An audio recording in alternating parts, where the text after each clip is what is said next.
नतीजा ये निकला कि जिन लोगों ने ग्रैड सिस्टम यानी कि gravitational resistance and tight system को 100% फॉलो किया, अमंग देम 75% पेशेंट्स की डायलिसिस पूरी तरह छूट गई और 89% पेशेंट्स की दवाइयां पूरी तरह या कुछ हद तक छूट गई। तो ये इसका कंक्लूजन, पहला कंक्लूजन। और बाकी जो 25% पेशेंट रह गए उनकी डायलिसिस की फ्रीक्वेंसी काफ़ी कम हो गई और उनके सिम्टम्स कम हो गए, उनकी दवाइयाँ कम हो गई।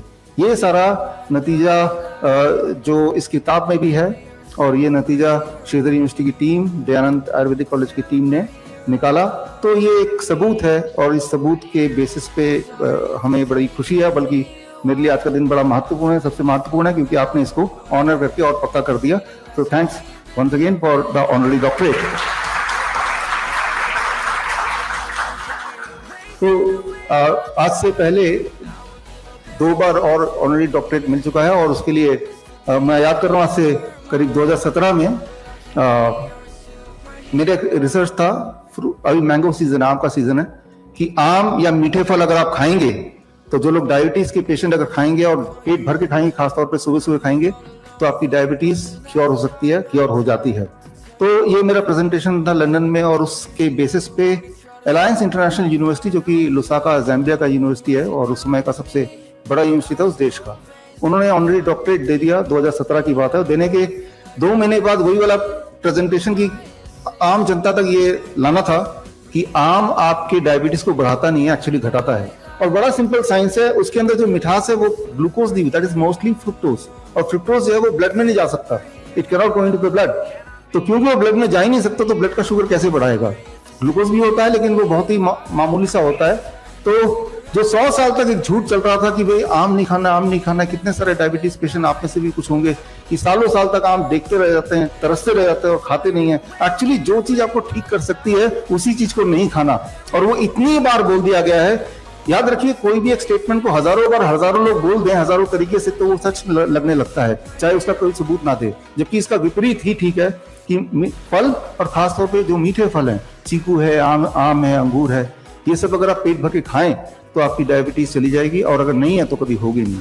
कितनी छोटी सी बात है, कितना आसान बात है। तो खैर, तो डॉक्टरेट उन्होंने दिया, बड़ी खुशी हुई। लेकिन जब ये इस तरह का जो एक पब्लिक कॉन्फ्रेंस था हमारा, जहाँ पे ये पब्लिक के बीच में लाना था रिसर्च, तब उससे 1 दिन पहले उनका मेल आया कि हमने जिस रिसर्च के लिए आपको डॉक्टरेट दिया वो रिसर्च आप पब्लिक में मत पेश कीजिए, हमारी यूनिवर्सिटी पे थोड़ी दिक्कत आ जाएगी। तो मैंने कहा यूनिवर्सिटी दिक्कत आ जाएगी, you can take back the doctorate. मैं तो, लेकिन वो पब्लिक के लिए तो ये रिसर्च था। एनीवे, हमने अगले दिन पेश किया श्री रिपोर्ट ऑडिटोरियम में, उसकी वीडियोस आप देखेंगे यूट्यूब में। 2017 की बात है। और उसके 1 साल के अंदर, विद इन 1 ईयर, उस यूनिवर्सिटी जो कि बहुत बड़ा कैंपस लुसाका में, उसकी जो रजिस्ट्रेशन है वो कैंसिल कर दिया गया आफ्टर 1 ईयर। तो उसके बाद लास्ट ईयर एक भारत के प्रसिद्ध यूनिवर्सिटी ने मुझे डॉक्टरेट दिया, that is on postural medicine. Postural medicine का मतलब कि जैसे मैं अभी यहाँ खड़ा हूँ तो मेरे ऊपर कई सारे फोर्सेस काम कर रहे हैं, इंक्लूडिंग द ग्रेविटेशनल फोर्स, और वो फोर्सेस को मैनिपुलेट करके हम अपनी बीमारी को कंट्रोल कर सकते हैं। मतलब एक ऐसा फोर्स जो मुफ्त में है, ग्रेविटेशनल फोर्स, राइट, जिसके लिए कहीं पैसा खर्च नहीं करना। रेगिस्तान में भी ये फोर्स है, हर जगह है, इस वक्त भी है। और उसको कंट्रोल नहीं करेंगे हम, अकॉर्डिंग मैनिपुलेट नहीं करेंगे, तो वो फोर्स हमारे अगेंस्ट ही काम कर रहा है। जिस प्रकार जो किडनी फेलियर के पेशेंट्स हैं, वो ऐसे खड़े रहेंगे कुछ देर तक तो सारा पानी नीचे आने लगेगा, सूजन आने लगेगी, आपको पता ही है, यानी कि वो फोर्स उनको नुकसान कर रही है। तो दैट वाज माय रिसर्च, और उस पर बेस्ड एक किताब आई, पॉस्चुरल मेडिसिन, आपने पढ़ी होगी कुछ लोगों ने, हिंदी इंग्लिश में, और अमेजन पे बेस्ट सेलर रही, and that became the basis of the 2nd honorary doctorate.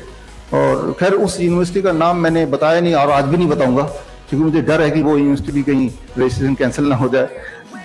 लेकिन ये आपने सर हिम्मत की बात दिखाई कि आपने पहले सच्चाई खुद देखी, और जब सच दिखा तो आपने सच को ऑनर किया। तो धन्यवाद आपका।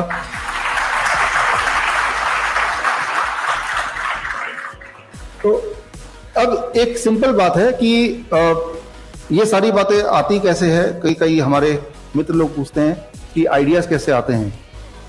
जब भी मैं किसी ह्यूमन बॉडी को देखता हूं या अपने बॉडी को, किसी की बॉडी को, rather than seeing as a doctor, I see always as an engineer, right. एक डॉक्टर अगर होता है तो वो डॉक्टर क्या करता है, वो हमेशा practising doctor, I am a practising doctor. कभी इंजीनियर सुना मैंने, I am a practising engineer, right. तो मान लो आप कार ठीक कराने जा रहे हैं और मैकेनिक मिला तो बोला कि मैं प्रैक्टिसिंग मैकेनिक हूं, तो आप बोलेंगे पहले परफेक्ट हो जाओ तभी मैं अपनी गाड़ी दूंगा आपको, राइट। तो इंजीनियर हमेशा परफेक्ट होता है और डॉक्टर जो तो वो लास्ट उम्र तक प्रैक्टिसिंग ही होता है, राइट। तो इंजीनियरिंग पॉइंट ऑफ व्यू से I started looking at the human body, और मेरी जो बेसिक क्वालिफिकेशन है that is the graduation engineering में है पंजाब इंजीनियरिंग कॉलेज। इस साल ही उसके 100 साल पूरे हुए। देश का एक मशहूर कॉलेज है चंडीगढ़ में। तो मैंने इंजीनियरिंग किया है। उसके बाद इंजीनियरिंग के बाद पोस्ट ग्रेजुएशन किया in diabetes, that is for from international diabetes federation, और उसकी इंटर्नशिप मैंने वियतनाम में की, दैट वाज 2015। तो दो नॉलेज है, एक इंजीनियरिंग का नॉलेज है और एक मेडिकल साइंस का नॉलेज है, और इन दोनों को अगर कंबाइन करते हैं, आपकी बॉडी के अंदर की बायोलॉजी और आपके बाहर का जो एनवायरमेंट है उसकी फिजिक्स, राइट। फिजिक्स इस वक्त हमारे ऊपर काम कर रहा है, आप चाहे उसको मानो या ना मानो, राइट। आप जब यहाँ खड़े हैं तो आपके ऊपर जहां तक एटमॉस्फेयर जाता है वहां तक का एटमॉस्फेरिक प्रेशर आपके सिर के ऊपर इस वक्त भी है, राइट। वो प्रेशर हम फील नहीं कर पा रहे, दैट डज नॉट मीन कि वो हमारे ऊपर काम नहीं कर रहा है, डेफिनेटली वो काम कर रहा है, राइट। सो मान लीजिए मैं एक उदाहरण देता हूं। अब देखिए ये इसको ऐसे रख देंगे थोड़ी देर तक, this is called our class as you all know, और ये 1 घंटे में धीरे धीरे करके इसका जो बालू है वो नीचे की तरफ जाएगा, राइट। सो क्योंकि नीचे की तरफ इसका खिंचाव है, that is called gravitational force with which, right, ये नीचे जाएगा। ह्यूमन बॉडी में बालू नहीं भरा हुआ है हमारे आपकी बॉडी में, लेकिन बालू की जगह फ्लूइड भरा हुआ है, पानी है, ब्लड है। तो इसका मतलब ये है कि ग्रेविटेशनल फोर्स जैसे इसमें काम कर रहा है इस वक्त हमारे बॉडी में भी काम कर रहा है, तो पानी भी नीचे जाएगा, राइट, फ्लूइड भी नीचे जाएगा। तो जाते जाते एक टाइम आएगा कि वो इतना ज्यादा चला जाएगा, अगर हमारे बॉडी का ब्लड, काफी सारा ब्लड नीचे शिफ्ट हो जाएगा तो क्या होगा कि हम विल डाई, राइट। और ऐसा होता है कई बार। याद कीजिए आप जब बचपन में हम असेंबली में ऐसे खड़े रहते थे बिल्कुल स्ट्रेट होके, तो अचानक देखते थे हमारे आसपास आप में से भी कोई हो सकता है, धड़ाम से बच्चा गिर जाता है, राइट। उसको उठा के ले जाते हैं कि धूप में गिर गया, कमजोर है इसलिए गिर गया, पानी पिलाते हैं, कुछ ना कुछ करते हैं, तो अपने आप ही ठीक हो जाता है। हमें लगता है कि धूप में कमजोर, पानी, वो ना तो धूप है ना कमजोरी है ना पानी है, वो कोई भी ऐसे खड़ा रहेगा तो कुछ उस हर एक की अपनी अपनी एक पोटेंशियल है, उसके बाद वो गिरेगा ही गिरेगा। क्यों? जब आप ऐसे खड़े हैं, मान लो मैं भी ऐसे खड़ा हूं, तो मैं ऐसे खड़ा नहीं रहूंगा, मैं क्या करता हूँ थोड़ा थोड़ा हिल रहा हूँ साथ साथ, राइट। वो हिल रहा हूँ जानबूझ के या अनजाने में, तो जिससे मेरी जो एक ग्रेविटेशनल पुल से नीचे ब्लड आ रहा है, लेकिन उसको मैनेज करने के लिए एक और फोर्स है हमारे बॉडी में जो कि इसमें नहीं है, and that is the cardiovascular force, force of heart, right. वो ब्लड को ऊपर खींच रहा है। तो दोनों के बीच में बैलेंस बना हुआ है, लेकिन बैलेंस बनाए रखने के लिए इंपॉर्टेंट है कि बैलेंस तो तभी बनेगा जब आप थोड़ा बहुत मूवमेंट करेंगे। छोटे बच्चे अगर मूवमेंट नहीं करते या कोई ऐसा सीधे ही खड़ा रहेगा तो बैलेंस नहीं बनेगा और ब्लड नीचे की तरफ जाएगा, एंड देन एक टाइम आएगा कि एक अमाउंट ऑफ ब्लड इसकी तरह, एक अमाउंट ऑफ बालू नीचे जा चुका है, वैसे अमाउंट ऑफ ब्लड नीचे आएगा, and then you will fall. जैसे ही आप नीचे गिरते हैं तो आपका हार्ट और बॉडी के सारे अंग एक ही लेवल पे हो गए। एक ही लेवल पे होने से सर्कुलेशन दोबारा से स्टार्ट हो गया और कुछ ही मिनट में वो जो बेहोश हो गया था वो होश में आ गया। यानी कि लॉ ऑफ ग्रेविटी ने काम किया, आपकी बॉडी ने काउंटर किया, उसे उसका पोस्चर चेंज कर दिया अनजाने में, बेहोश होने से। अगर दो लोग यहाँ खड़े हैं, दो बच्चे और खड़े हैं, दोनों ने उसको पकड़ लिया, उसे गिरने नहीं दिया। इमेजिन कीजिए सिनेरियो कि दो बच्चे और खड़े, जैसे देखा गिर रहा है उसको पकड़ के रखा, गिरने नहीं दिया, तो क्या होगा? तो कॉन्टिन्यूसली ब्लड नीचे जा रहा है, वो बेहोश हो गया और आफ्टर सम टाइम थोड़ी देर के अंदर उसकी डेथ हो जाएगी, राइट। तो वो जो गिरना था वो गिर के वो क्या हुआ, वो बचाने का एक तरीका था, गिर के वो बच गया, राइट। अगर गिरा नहीं होता किसी भी तरह से, अगर उसको टांग दिया जाता तो वो बचता नहीं, राइट। तो यहाँ पे आप देखिए what is working is law of gravity is working, और ये जो लॉ ऑफ ग्रेविटी है ये मेडिकल साइंस की किताब से गायब है, कहीं है ही नहीं, राइट। जबकि इसका सबसे बड़ा महत्व है। और होता क्या है कि हमारे जो किडनी पेशेंट्स हैं, स्पेसिफिकली किडनी पेशेंट्स, क्योंकि आज टॉपिक भी उससे जुड़ा हुआ है, उनको लिख दिया गया है आप वाटरमेलन नहीं खा सकते, कोकोनट का पानी नहीं पी सकते, पालक नहीं खा सकते, टमाटर नहीं खा सकते, राइट। पानी प्यास लगी तो बस पानी को मुंह में लगा लो थोड़ा थोड़ा थोड़ा, राइट। जो जो चीजें किडनी के पेशेंट को ठीक कर सकती हैं वो चीजें नहीं कर सकते आप। फिर आप बोल रहे मैं ठीक कैसे होऊंगा, राइट। जरा सोचिए, अगर डॉक्टर की सारी बात मान के मान लिया आपने और वो सारी बात ठीक होती तो आप ठीक भी हो चुके होते। तो मैं तो यही बोलता हूं, खासकर किडनी के पेशेंट को, आप डॉक्टर के पास जाओ, उनसे पूछो क्या क्या करना है और लिख लो बड़े ध्यान से कि क्या क्या नहीं खाना है, राइट। वो लो पोटेशियम फूड खा सकते हैं, ऐसा बोलते हैं। लो पोटेशियम फूड कौन सा होता है? ब्रेड होता है, नूडल्स होता है, बर्गर होता है, बिस्किट्स होते हैं, कुकीज होते हैं, तो ये लो पोटेशियम। तो आप लिख लो क्या क्या खा सकते हैं, क्या क्या नहीं खा सकते हैं, क्या करना है क्या नहीं करना है, ये लिख लो। और लिखने के बाद उसको घर ले आओ और जो जो उन्होंने नहीं करने बोला बस वही कर दो, आप ठीक हो जाओगे। As simple as that. तो हमने क्या किया, हमारे पेशेंट्स यहाँ पे हैं, राइट, और पूरे डेटा बैंक किसी को चाहिए तो I can give thousands of patient data bank. ठीक उसका उल्टा कर रहे हैं, तो कुछ नया नहीं है। नया ये है कि आप पूरी तरह से पूछो और जो भी वो बोल रहे हैं exactly do the opposite of it. और मैं ये ऑन ऑफिशियली मैं बोल रहा हूं कि if you do the opposite, याद रखिए हमारा बॉडी 75-70% तो पानी है ना, तो पानी से क्या डरना, बल्कि पानी पीना, वाटरमेलन के रूप में पानी को खाना, कोकोनट वाटर के रूप में उसको पीना, या पानी में बैठना, हॉट वाटर इमर्शन थेरेपी जिसे बोलते हैं, राइट। पानी से दूर नहीं भागना है, पानी के जब पास जाएंगे, पानी के साथ रहेंगे, you will start getting cured, क्योंकि वो जो पानी है वो बॉडी में जाएगा और आपका जो ग्रेविटेशनल पुल है उसको बैलेंस को दोबारा से विल ट्राई टू मेंटेन। तो एक इंपॉर्टेंट बात, आज का जो एक मूल मंत्र है, एक सिंपल सी बात, ये बार बार आपको याद दिलाना पड़ेगा अपने आप को during the whole speech, 10 minute 15 minute का और। तो उसमें सबसे इंपॉर्टेंट बात कि मान लीजिए ये इमारत है, इसकी फाउंडेशन अगर ठीक नहीं है, फिर चाहे इमारत आप कितनी भी स्ट्रांग बनाएं, खिड़कियां दरवाजे लोहे वगैरह लगा के, क्या ये इमारत सेफ रह सकती है, राइट। तो आप अगर बोल रहे देखो भाई ये तो लोहे का बना दिया, ये गोल्ड का बना दिया, ये ईंट जो है ये बहुत ही बढ़िया क्वालिटी का है, लेकिन फाउंडेशन ठीक नहीं है। फाउंडेशन अगर ठीक ना हो फिर इमारत चाहे कितनी भी स्ट्रांग मजबूत, कितने भी बड़ा इंजीनियर उसको नहीं क्यों ना बनाए, कितने भी बड़े इंजीनियर्स के आर्किटेक्ट के उसके केयर में हो, क्या वो इमारत टिक सकती है? नहीं टिक सकती, क्योंकि फाउंडेशन ठीक नहीं है। The most important is the foundation, और सारी प्रॉब्लम फाउंडेशन की है इस मेडिकल साइंस में, सो कॉल्ड मेडिकल साइंस में या मेडिकल इंडस्ट्री में। फाउंडेशन क्या है? एक छोटी सी बात बताता हूं। Heart is a very important organ, मैंने आपको बताया, राइट। लेकिन अब बात ये करते हैं कि हार्ट जो है वो करता क्या है। अगर किसी से भी पूछेंगे what is the function of heart, बोलेगा हार्ट का function to pump the blood, to circulate the blood. Is it so? क्या हार्ट ब्लड को सर्कुलेट करता है? एक दिन में 8000 लीटर ब्लड सर्कुलेट करना, 1 लाख किलोमीटर का ब्लड वेसल जो हमारे बॉडी में वहां तक पहुंचाना, क्या ये हार्ट कर सकता है? क्या इसका कोई सबूत है? देखिए एक बात है, एक स्टेटमेंट को हजारों लोग हजारों दिनों तक हजारों बार बोलेंगे तो वो स्टेटमेंट सच दिख सकता है, बट सच नहीं बन जाएगा ना। बट एक स्टेटमेंट को एक इंसान बोले लेकिन सबूत के साथ, तो वही सच माना जाएगा ना।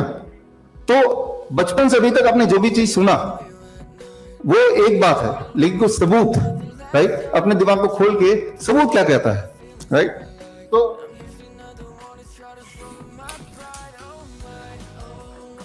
नाउ सबूत क्या कहता है?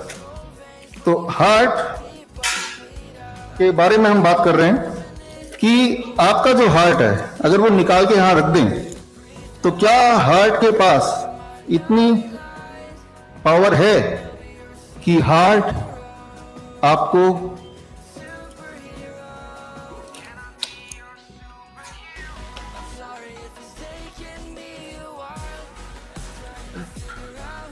वो पुल दे देगा जो पुल उसको चाहिए, राइट? Can it give? तो ये हम आज देखने चाह रहे हैं, तो हार्ट कैसे काम करता है and what is the total, क्या कोई बता सकता है हार्ट में कितना उसका कितने ग्राम का हार्ट होता है? 300 ग्राम का हार्ट होता है, लगभग एक बड़ा सा सेब, राइट? तो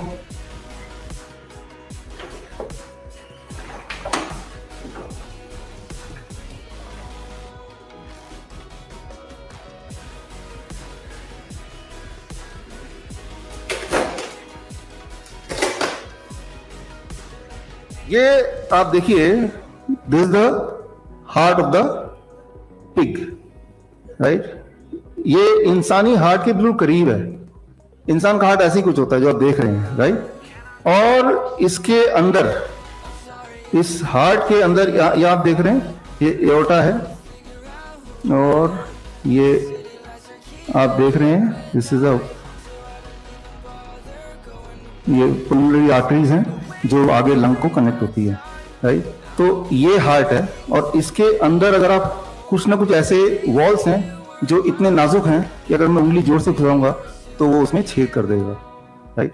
सो दिस इज 300 ग्राम्स। और अगर किसी इंजीनियर से पूछेंगे कि क्या हार्ट का काम क्या है, 8000 लीटर ब्लड रोज उसको सर्कुलेट करना।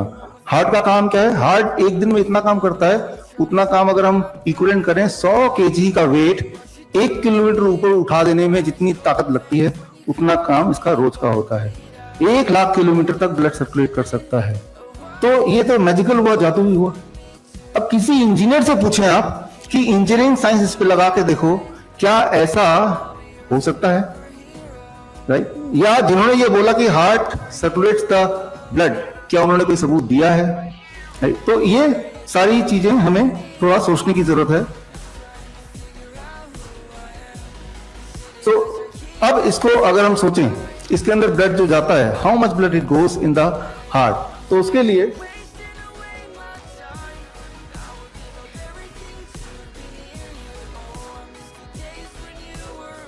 ये करीब 50 ml 50 ml, राइट। 50 ml इतना ही ब्लड उसके एक चैम्बर में जाता है, टोटल मिला के 100 ml, right. So this is the amount of, इसमें पानी है वो ब्लड है। और अगर मैं इसको अगर पुश करता हूं, कैमरा वगैरह नहीं है ना इधर किसी का, आई विल डू इट, तो यहां तक जा रहा है, लेकिन हार्ट जो करता है वो कितने किलोमीटर जाता है, 1 लाख। अच्छा, और जोर से पुश करूंगा तो वो और थोड़ा आगे जाएगा, लेकिन कितनी जोर से पुश करें कि 1 किलोमीटर चला जाए, लेकिन हम तो 1 लाख किलोमीटर की बात कर रहे हैं ना। अरे जब मैं इसको जोर से पुश कर रहा हूं, मान लो, तो यहां पे फोर्स ज्यादा है, थोड़ा और थोड़ा कम, और आखिर में फोर्स सबसे कम, ऐसे ही होगा ना, या यूनिफॉर्म रहेगा फर्स्ट और सेकंड, फर्स्ट ऐसे कर रहे हैं तो यहां फोर्स ज्यादा रहेगा, जितना दूर होगा उतना कम होगा। अगर 1 लाख किलोमीटर तक जाता है और हार्ट ही पुश करता है, तो सबसे ज्यादा फोर्स जो होगा वो तो हार्ट के करीब जो ब्लड वेसल उसमें होना चाहिए, राइट। और कितना ज्यादा होगा, लेकिन आप ये जानते हैं अच्छी तरह से, आप ब्लड प्रेशर नापते हैं तो जो फोर्स है हर जगह इक्वल है, कम ज्यादा नहीं है, हर जगह सेम ही है। तो सेम कैसे, यूनिफॉर्म कैसे हो गया। और फिर हार्ट के अंदर जो वॉल्व्स हैं, अगर उस वॉल्व्स को निकाल दें, राइट, इस चेंबर के आगे जो वॉल्व है इसको मैं निकाल दूं, क्या फिर पंप करेगा, ये नहीं करेगा, इसका एक भी पुर्जा निकाल दे तो। लेकिन हार्ट का अगर वॉल्व्स हैं, 4 वॉल्व में से 2 वॉल्व भी हम निकाल देते हैं, क्या वो इंसान जिंदा रहेगा। तो द आंसर इज, देखिए जो ऑनलाइन हमें देख रहे हैं वो एंड ऑफ ट्रांसप्लांट, इस लिंक में जाके बुक को डाउनलोड कर सकते हैं। अभी इंग्लिश में है, थोड़े दिन में हिंदी में भी आ जाएगा इसी लिंक में, vichrup.com/end of transplant। अगर 2 वॉल्व भी निकाल दिए जैसा पहले देखा गया है, तो भी हमने देखा है कि ऐसे लोग सालों साल जिंदा रहते हैं। तो मैं ये नहीं बोल रहा कि हार्ट इंपॉर्टेंट नहीं है, लेकिन मैं ये बोल रहा हूं कि हार्ट इतना इंपॉर्टेंट नहीं है कि heart is a pump, it circulates the blood. No, if it is so, तो हार्ट के वॉल्व निकाल दो तो इंसान तो मर जाना चाहिए, उसका ब्लड सर्कुलेट होना ही नहीं चाहिए। जबकि इतिहास में देखा गया है, कई बार देखा गया है, जब इंसान के वॉल्व्स खराब हो जाते हैं तो कई बार सर्जरी उसको हटा देते हैं, और हटाने के बाद भी वो जिंदा रहता है और लंबे समय तक जिंदा रहता है, राइट। तो दिक्कत होती है क्योंकि हार्ट अपने आप में कुछ ना कुछ कंट्रीब्यूट करता है, लेकिन जिंदा रहता है। जिंदा रहने का मतलब ये कि heart itself is not circulating, और भी फोर्सेस काम कर रहे होंगे, कोई ना कोई और ताकत भी तो काम कर रही होगी। तो वो ताकत कौन सी है। अच्छा, हम ये क्यों सीख रहे हैं, मैं ये बोलना चाह रहा हूं कि अगर हमारा फाउंडेशन ठीक नहीं है तो बिल्डिंग आप कितनी भी स्ट्रांग बनाएं, वो बिल्डिंग को गिरना ही है। सवाल यह है कि हम लोग ठीक क्यों नहीं होते। एक बार कोई बीमार पड़ता है, जिसको डायबिटीज एक बार है, एक बार हाइपरटेंशन है, एक बार किडनी पेशेंट बन गया, एक बार कैंसर हो गया, जो भी अर्थराइटिस हो गया, ऐसा कितनी बार सुना आपने कि वो पूरी तरह ठीक हो गया। फिर हमने ये मान लिया कि ठीक होना कुछ होता नहीं है, हमें ठीक ऐसे ही रहना है। वो इसलिए नहीं कि ये बीमारी ऐसी है कि वो ठीक नहीं हो सकती, वो इसलिए क्योंकि हमारी जो understanding of the human body, उसका जो फाउंडेशन है वो ठीक नहीं है। जैसे मैंने बताया, इस इमारत की फाउंडेशन ठीक नहीं होगी, नींव ठीक नहीं होगी, तो ये इमारत पे कितनी मेहनत कर लो आप, इसको आप इरेक्ट नहीं रख सकते, गिरना ही गिरना है। तो सबसे पहले अगर हमें अपने आप को ठीक करना, किसी को ठीक करना, तो हमें अपनी अंडरस्टैंडिंग जो फाउंडेशन है ह्यूमन बॉडी के बारे में, उसको एक बार ठीक कर लेना है। आई एम नॉट सेइंग कि आप मेरी हर बात मानो, मैं ये बोल रहा हूं कि अपने हर बात पे सवाल तो शुरू करो, सोचना शुरू करो, राइट। तो व्हाट आई मीन हियर कि हार्ट इज नॉट द, अच्छा हार्ट इज सेंटर पॉइंट, ऐसा बता के जितनी सारी दवाइयां आपके पास हैं, खासतौर पे हार्ट की दवाई, किडनी की दवाई, वो ये टारगेट करके ही बनाई गई है, ये इस सोच से बनाई गई है हार्ट से ब्लड सर्कुलेट होता है, व्हिच इज रॉन्ग। तो इस सोच से जब बनाएंगे तो रिजल्ट इंसान हमेशा के लिए बीमार ही रहेगा, वो ठीक ही नहीं होगा, राइट। फिर सोचेगा मैंने तो इतना लोहा लगा दिया, मैंने तो यहाँ पे सिक्योरिटी लगा दी, फिर क्यों गिर रहा है। अरे आप नीचे देखो, ये सब जब लगा रहे थे उससे फाउंडेशन आपने क्या बनाया था, foundation is the questionable thing. अब इसके विपरीत मैं दो बात करता हूं, if the heart is the pump it circulate the blood, तो कोई एविडेंस है तो आप लेके आओ। अच्छा, इसका उल्टा कोई एविडेंस है कि हार्ट पंप नहीं है, उसका एविडेंस है, वो आपके सामने है, उसकी कैलकुलेशन है, वो भी आपके सामने है, राइट। यहां से आप रिजल्ट पेपर देखिए और आपको पता चल जाएगा it is not a pump. हाँ, वो इतना जरूर करता है कि अपने से ब्लड को धक्का दे देता है, राइट, थोड़ा सा धक्का दे, थोड़ा पुश दे देता है, उसका एक रोल है, it is not the only thing. और इस सोच के साथ अगर हम चलेंगे कि वो पूरा सर्कुलेट करता है और फिर उसके हिसाब से दवाइयां जब बनती हैं, तब हमें ज्यादा नुकसान होता है और वो फिर हमें कभी ठीक नहीं होने देता। और फिर हमें लगता है कि हमारी किस्मत है कि I have to be sick, right, I have to remain sick. अब सवाल आता है कि तो वो मोमेंटम कैसे आता है। वो मोमेंटम आता है, blood is having its own momentum. Blood जो है बॉडी के अंदर वो एक जिंदा अपने आप में एंटिटी है, राइट। और जिस तरह से रेलगाड़ी ट्रेन के पटरी के ऊपर आता है, चलती है, वैसे ही ब्लड वेसल्स के अंदर ब्लड होता है, तो उसकी अपनी भी एक मूवमेंट है, वो अपना भी एक फोर्स है और उस मूवमेंट में हार्ट कंट्रीब्यूट करता है। हमारे जैसे हार्ट में 4 वॉल्व्स हैं पूरे बॉडी में, इस तरह से 250-300 और भी वॉल्व्स हैं अलग अलग जगह पे। यानी कि आपका बॉडी में बहुत सारे माइक्रो हार्ट हैं और अगर आपके बॉडी में खूब सारे 200-250 माइक्रो हार्ट हैं, जब तक उन सारे हार्ट को आप एड्रेस नहीं करेंगे तब तक हम ठीक नहीं हो सकते, राइट। हम सिर्फ एक सेंट्रल पॉइंट को एड्रेस करके हमने सारा डिजाइन कर लिया कि how to cure the person, what can be the drugs for it, तो हम ठीक नहीं हो सकते because the theory is having a question. अच्छा, तो अब क्या है कि हमने एक सवाल किया आपसे, हमने ये थ्योरी दी आपको कि heart is not a pump, जो कि 100 सालों से बोला जा रहा है, राइट। तो ये क्यों बोला जा रहा है? याद कीजिए, आपने पढ़ा होगा हिस्ट्री में कि एक टाइम था जब सोचते थे कि अर्थ सेंटर पे है और सूरज चारों तरफ घूमता है, राइट। और जब कुछ लोगों ने इसको ऑब्जेक्ट किया तो उनको जेल में डाल दिया गया, राइट। और ऐसा 400 साल लगे इस थ्योरी को बदलने में कि सूरज सेंटर पे है और अर्थ घूमता है, राइट। क्यों? क्योंकि इस थ्योरी के बदलने से कुछ लोगों को नुकसान हो रहा था। कुछ लोगों की रिलीजियस बिलीफ ये बनी हुई थी हजारों साल से कि अर्थ सेंटर है और सूरज घूमता है, इस पे उनका पूरा रिलीजन, उनका पूरा व्यापार निर्धारित था। और वही लोग हैं, जब किसी ने बोला, गैलीलियो एक्सेट्रा, राइट, भारतीय साइंटिस्ट ने बोला कि earth is not the centre point, earth rotates, तो फिर उन्होंने ऑब्जेक्ट किया और जितना पावर हो सके उन्होंने लगाया। तो कोई भी एक स्टेटमेंट वैसा ही रहे, वो लोग करेंगे जिनसे उस स्टेटमेंट से जिनको फायदा होता हो। लेकिन मैं आपको सिर्फ इतना बोल रहा हूं, जो लोग मुझे ऑनलाइन भी देख रहे हैं, आप इस पे सोचना शुरू कीजिए, सवाल पूछना शुरू कीजिए। बल्कि मैं तो ये बोलता हूं, एक आसान मैं ऑफर दे रहा हूं मैं आपको, जो भी इंसान ऐसा कोई सबूत लेके आएगा जिससे सिद्ध हो जाए कि हाँ, heart pumps the blood in the body, heart circulates the blood in the body, उसको मैं 1 लाख रुपए इनाम दूंगा, 1 लाख। Thank you. वैसे 1 लाख रुपए थोड़ा कम लग रहा होगा कुछ लोगों को कि 1 लाख रुपए की इतनी मेहनत करूं, राइट। तो यहाँ पे हमारे मित्तल साहब है, मित्तल साहब कहाँ बैठे? हाँ, एक योगेश जी हैं, एक आशुतोष जी हैं, एक भूषण जी हैं। तो आपकी तरफ से 1 लाख बोल दें, ठीक है ना। और एक आचार्य जी यहाँ बैठे हैं, 1 लाख तो आपकी तरफ से बोल देते हैं, एक मुकीम साहब बोल देते हैं। तो 1 2 3 4 5 मेरे 6, तो 1 2 कोई है और ठीक है।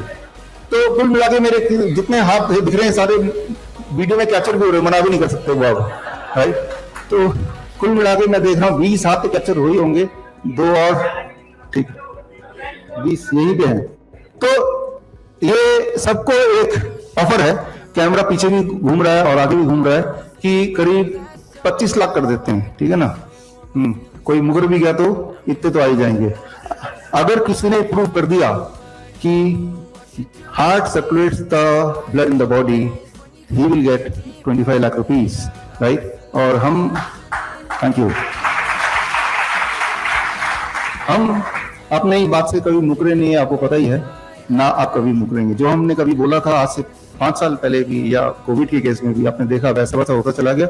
My statement never changed, my every statement is written in the book or recorded in the video, and the same is true here, right? I just propose that heart does not circulate the blood in the body, right? इस पे आप अपना अपना दिमाग सब लगाएं, right? And then we can go ahead. अच्छा, अगर इंडियन आयुर्वेद की बात करें, भारतीय आयुर्वेद की बात करें, तो वो क्या कहता है? क्या हमारा जो आयुर्वेद है वो वही कहता है जो एलोपैथिक सिस्टम कहता है? right? तो ये एक इंटरेस्टिंग बात है, लेकिन मैं आयुर्वेद का एक्सपर्ट नहीं हूँ, बट हमारे बीच आयुर्वेद के एक्सपर्ट हैं, जो कि हिम्स हॉस्पिटल में सीकीडी, क्रॉनिक किडनी डिजीज टीम की हेड भी हैं, तो वो चंडीगढ़ से आई हुई हैं। तो I request doctor Anu, please come on the stage, और आप ये बताएं आयुर्वेद के कॉन्टेक्स्ट में what the heart says, right, what is there statement. Thank you doctor विश्वरूप।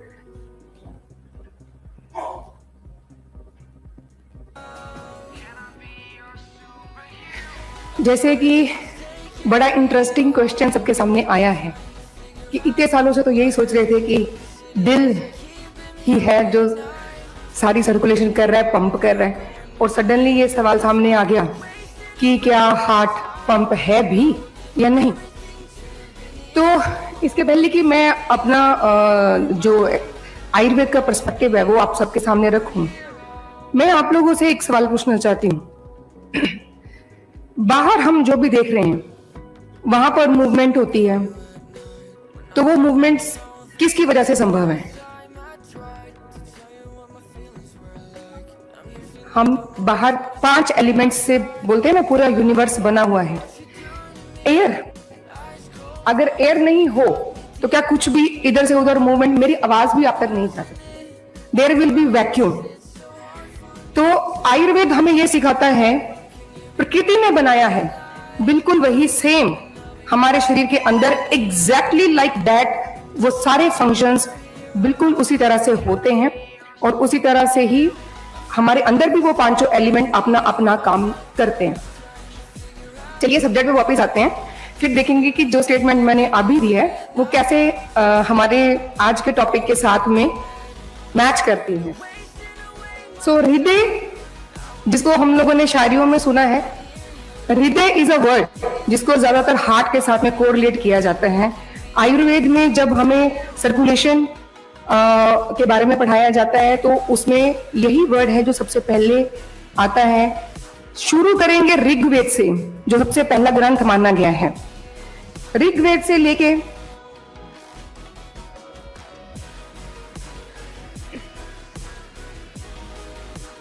जो 4 वेद हुए हैं, उन वेदों में किस तरह से हार्ट एंड सर्कुलेशन को एक्सप्लेन किया गया है, जरा थोड़ा सा टाइम लेकर हम इसको अगर समझें तो जो डॉक्टर विश्वरूप ने अभी अभी हमारे सामने एक प्रश्न रखा, तो मुझे लगता है कि बहुत हद तक हम खुद ही उसके बारे में विद एविडेंस मान लेंगे।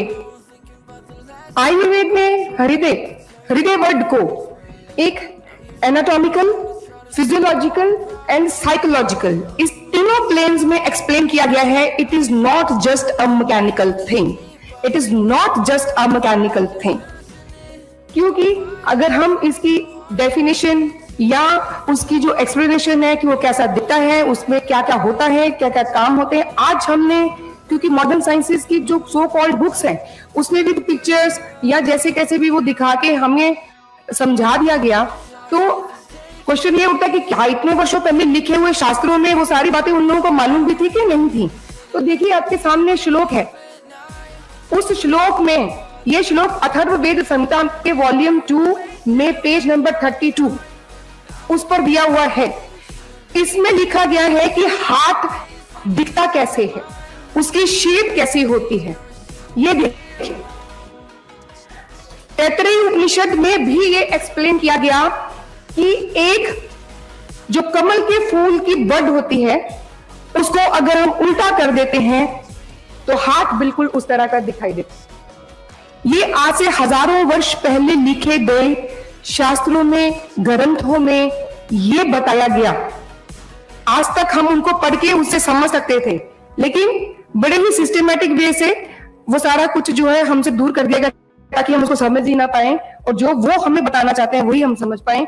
निरुक्ति मीन्स इटिमोलॉजी, अगर है तो उसका अर्थ क्या है। It is not just a heart, उसको सिर्फ डिनोट करने की द एंड या, इन तीन चीजों से मिलकर ये वर्ड बना हृदय।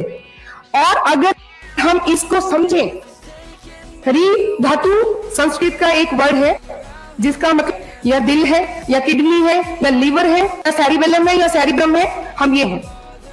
क्यों? क्योंकि जो उनकी साइंस है उनके साथ यही चीजें मैच करेंगी और वो सारी हमारे दिमाग में बैठ जाएंगी, तभी हम उनको मानेंगे और जो बिजनेस है वो बढ़ेगा। लेकिन आयुर्वेद में we see body as a whole, it is a system. ये पूरा का पूरा सिंक्रोनाइज सिस्टम है, एक दूसरे के साथ में मिलकर काम करने वाला। तो हृदय भी, सर्कुलेटरी सिस्टम भी, it is not just a compartment of the body, ये पूरे शरीर में है। जैसे डॉक्टर ने अभी बताया कि देयर शुड बी मिलियंस और थाउजेंड्स और hundreds at least of hearts in the body, so that कि वो पंप जो है वो चलता रहे। अभी मेरा एक और सवाल है कि हार्ट ने यहां से तो पंप कर दिया, हालांकि अगर मैं इसको देखूं कि it is located on the little left side of our chest, तो ये अगर हम लोग अदरवाइज भी देखें कि सब तरह फोर्स के साथ में, इक्वल फोर्स के साथ में अगर इसको ब्लड पंप करना भी था तो इसको सेंटर में होना चाहिए था, बॉडी के सेंटर में क्यों नहीं है? इसकी तो पोजीशन ही क्वेश्चनेबल है फिर तो, अगर इसके फंक्शन के हिसाब से अगर हम देखते हैं। या मैं खड़ी हूं, मेरे पैरों में से वो वापस कैसे आ रहा है? हु इज सेंडिंग द, जब तक वो वहां है तो हम जिंदा है, उसको निकाल देंगे तो हम मर जाएंगे। It regulates breathing, it sustains intellect, Hridaya itself is a sense organ, and the manas. See how vast, how elaborated this Hridaya or the circulation or the prana in our body is. What does Hridaya do? तो ये तीन तरह की चीजें जो हैं, व्यान वायु, साधक पित्त एंड अवलंबक कफ।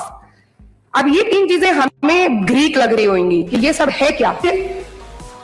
ये सब हम समझना, सबसे आसान तरीका था मीडियम ऑफ इंस्ट्रक्शन को बदल दो, लैंग्वेज बदल दो, समझ ही नहीं आएगा कि बुक्स में क्या लिखा हुआ है। जो कि इस समय इस हॉल में बैठे हुए हम सब लोग, हर एक व्यक्ति इसी जो एक सिस्टमेटिक जो प्लान था उसका शिकार है कि हमें ये सब व्यान वायु, जैसे बाहर सारी मूवमेंट के लिए वायु रिस्पॉन्सिबल है, बिल्कुल उसी तरह से हमारी बॉडी के अंदर, चाहे वो सिग्नल ट्रांसमिशन चल रहा है, चाहे वो ब्लड सर्कुलेशन चल रहा है, उसको चलाने वाला कौन है? तो वो है व्यान वायु। ये मैं नहीं बोल रही हूं, मैं नहीं बोल रही हूं, ये हमारे शास्त्रों में लिखा है जो हजारों साल पहले लिखे गए। ये जो नीचे तीन रेफरेंसेस देख रहे हैं हम, चरक सूत्र स्थान, चरक चिकित्सा स्थान और चरक विमान स्थान, इन तीनों के ये जो 28, 15 और 5 है वो चैप्टर के नाम है, और उसके ओब्लिक के बाद लिखे हुए उसके श्लोक के नाम है, जिन श्लोकों में ये लिखा गया है जो इस वक्त मैं आपको बता रही हूं। It takes part in circulation by Vyan Vata. Vyan Vayu is responsible for any kind of movement in our body, be it anything. So it is responsible for the gati. You can read it.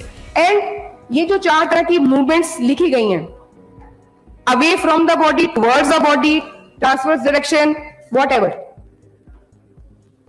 ये जो एक पिक्चर आपके सामने है, ये हमारी आयुर्वेद की physiology की जो बुक है, जिसको हम शरीर क्रिया कहते हैं, ये उस बुक की फोटो खींच करके मैंने इसमें स्लाइड में इंसर्ट की है।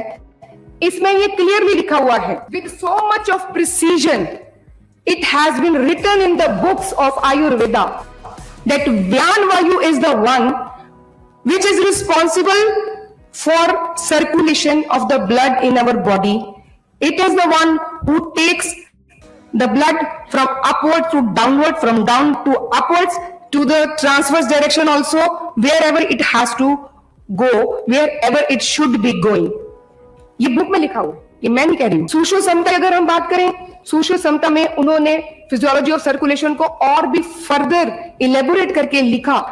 तो उन्होंने हमें बताया कि शब्द, तेज और जल, जिस तरह से शब्द मतलब मैंने बोला आपने सुन लिया, है ना. तेज मतलब अग्नि, रोशनी, उसको भी बोल सकते हैं.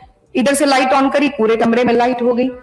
और जल, जिस तरह से ये तीनों अपने आप मूवमेंट करते हैं, बिल्कुल इसी तरह से जो रस है, जो ब्लड है, वो हमारी बॉडी के अंदर कंटिन्यूस मूवमेंट करता रहता है. But who is moving that the things, that is gyan. These are the movements.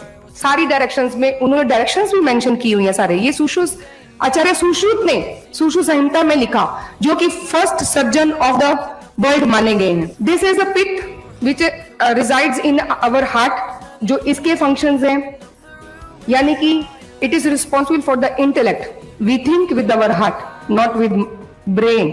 This is heart plus brain is hridaya. So we can say where there is sadhak pitta, there is a way. That will is a sadhak pit, and that resides in the heart. And what about this kaph? It is also located in the chest. It nourishes the hriday, and it by regulating the supply of nutrients among other actions. ये सारा कुछ आयुर्वेद की books में लिखा हुआ है. Ojas is the finest essence of all dhatu. ये भी हृदय के कारण है, क्योंकि सर्कुलेशन के अंदर ही सब कुछ है. न्यूट्रिशन है या फिर हमारी इम्यूनिटी है, सब कुछ उसी के अंदर है.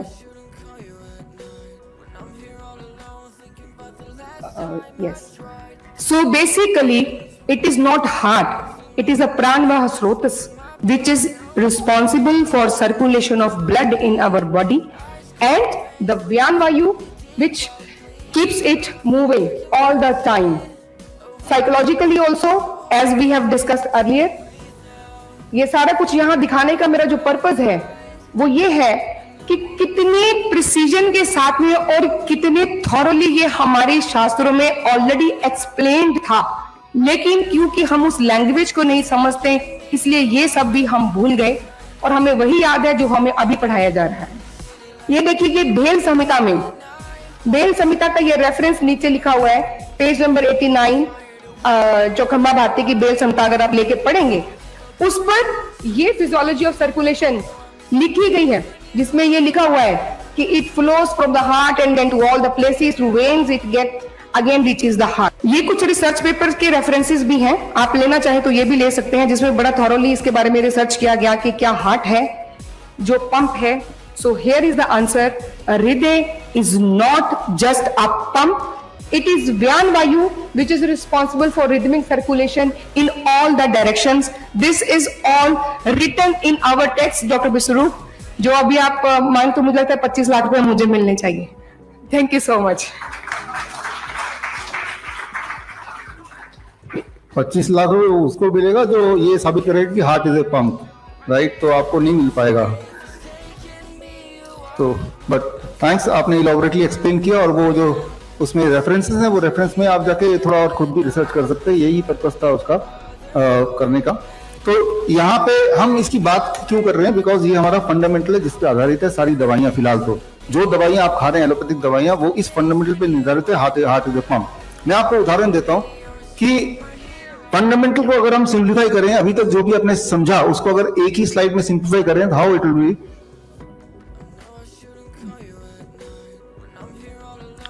सारा एक स्लाइड पे, वो स्लाइड कुछ ऐसा होगा. It is called reductionist theory. तो हमारे बॉडी को फिलहाल एलोपैथी मानती है इस घर की तरह, और घर में सिर्फ एक ही दरवाजा है, और इस दरवाजे को बंद कर दो तो घर सेफ है, कहीं से कोई जा नहीं सकता, राइट.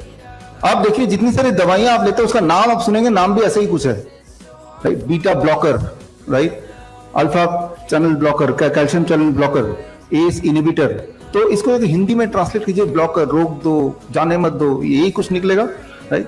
आप कभी अंग्रेजी दवाई को हिंदी में ट्रांसलेट करेंगे तो आपको पता चल जाएगा कैल्शियम चैनल ब्लॉकर, यानी कि कुछ ब्लॉक करने की बात हो रही है कि कोई चीज जाना चाहता है कैल्शियम सेल के अंदर तो उसको रोक दो, राइट। बीटा ब्लॉकर, अगेन यहाँ पे कुछ ना कुछ रोकने की बात हो रही है। तो दवाइयां जो करती हैं वो क्या करती हैं, हमारे बॉडी के अगेंस्ट काम करती है, और नाम में ही वो है कि इसको रोक दो, उसको रोक दो, इसको जाने मत दो, उसको आने मत दो। That is what is the allopathic medicine. अगर कोई भी मेडिसिन को आप इंटरप्रेट करेंगे, उसको हिंदी में ट्रांसलेट करेंगे, राइट। तो इसलिए हिंदी की बुक जो होती है ना ट्रांसलेटेड, उसमें भी वो बीटा ब्लॉकर लिखा रहता है, ट्रांसलेट नहीं करते उसको वो ट्रांसलेट करना चाहिए। जबकि हमारी जो बॉडी है वो एक घर, ऐसी घर की तरह नहीं है जिसमें सिर्फ एक ही दरवाजा हो, ऐसा नहीं है हमारी, राइट। जैसा कि अभी तक ये बताया गया कि heart is a centre point, right, located only one place, और उस चीज को थ्योरी को विश्वास करके फिर सारी दवाइयां बनी।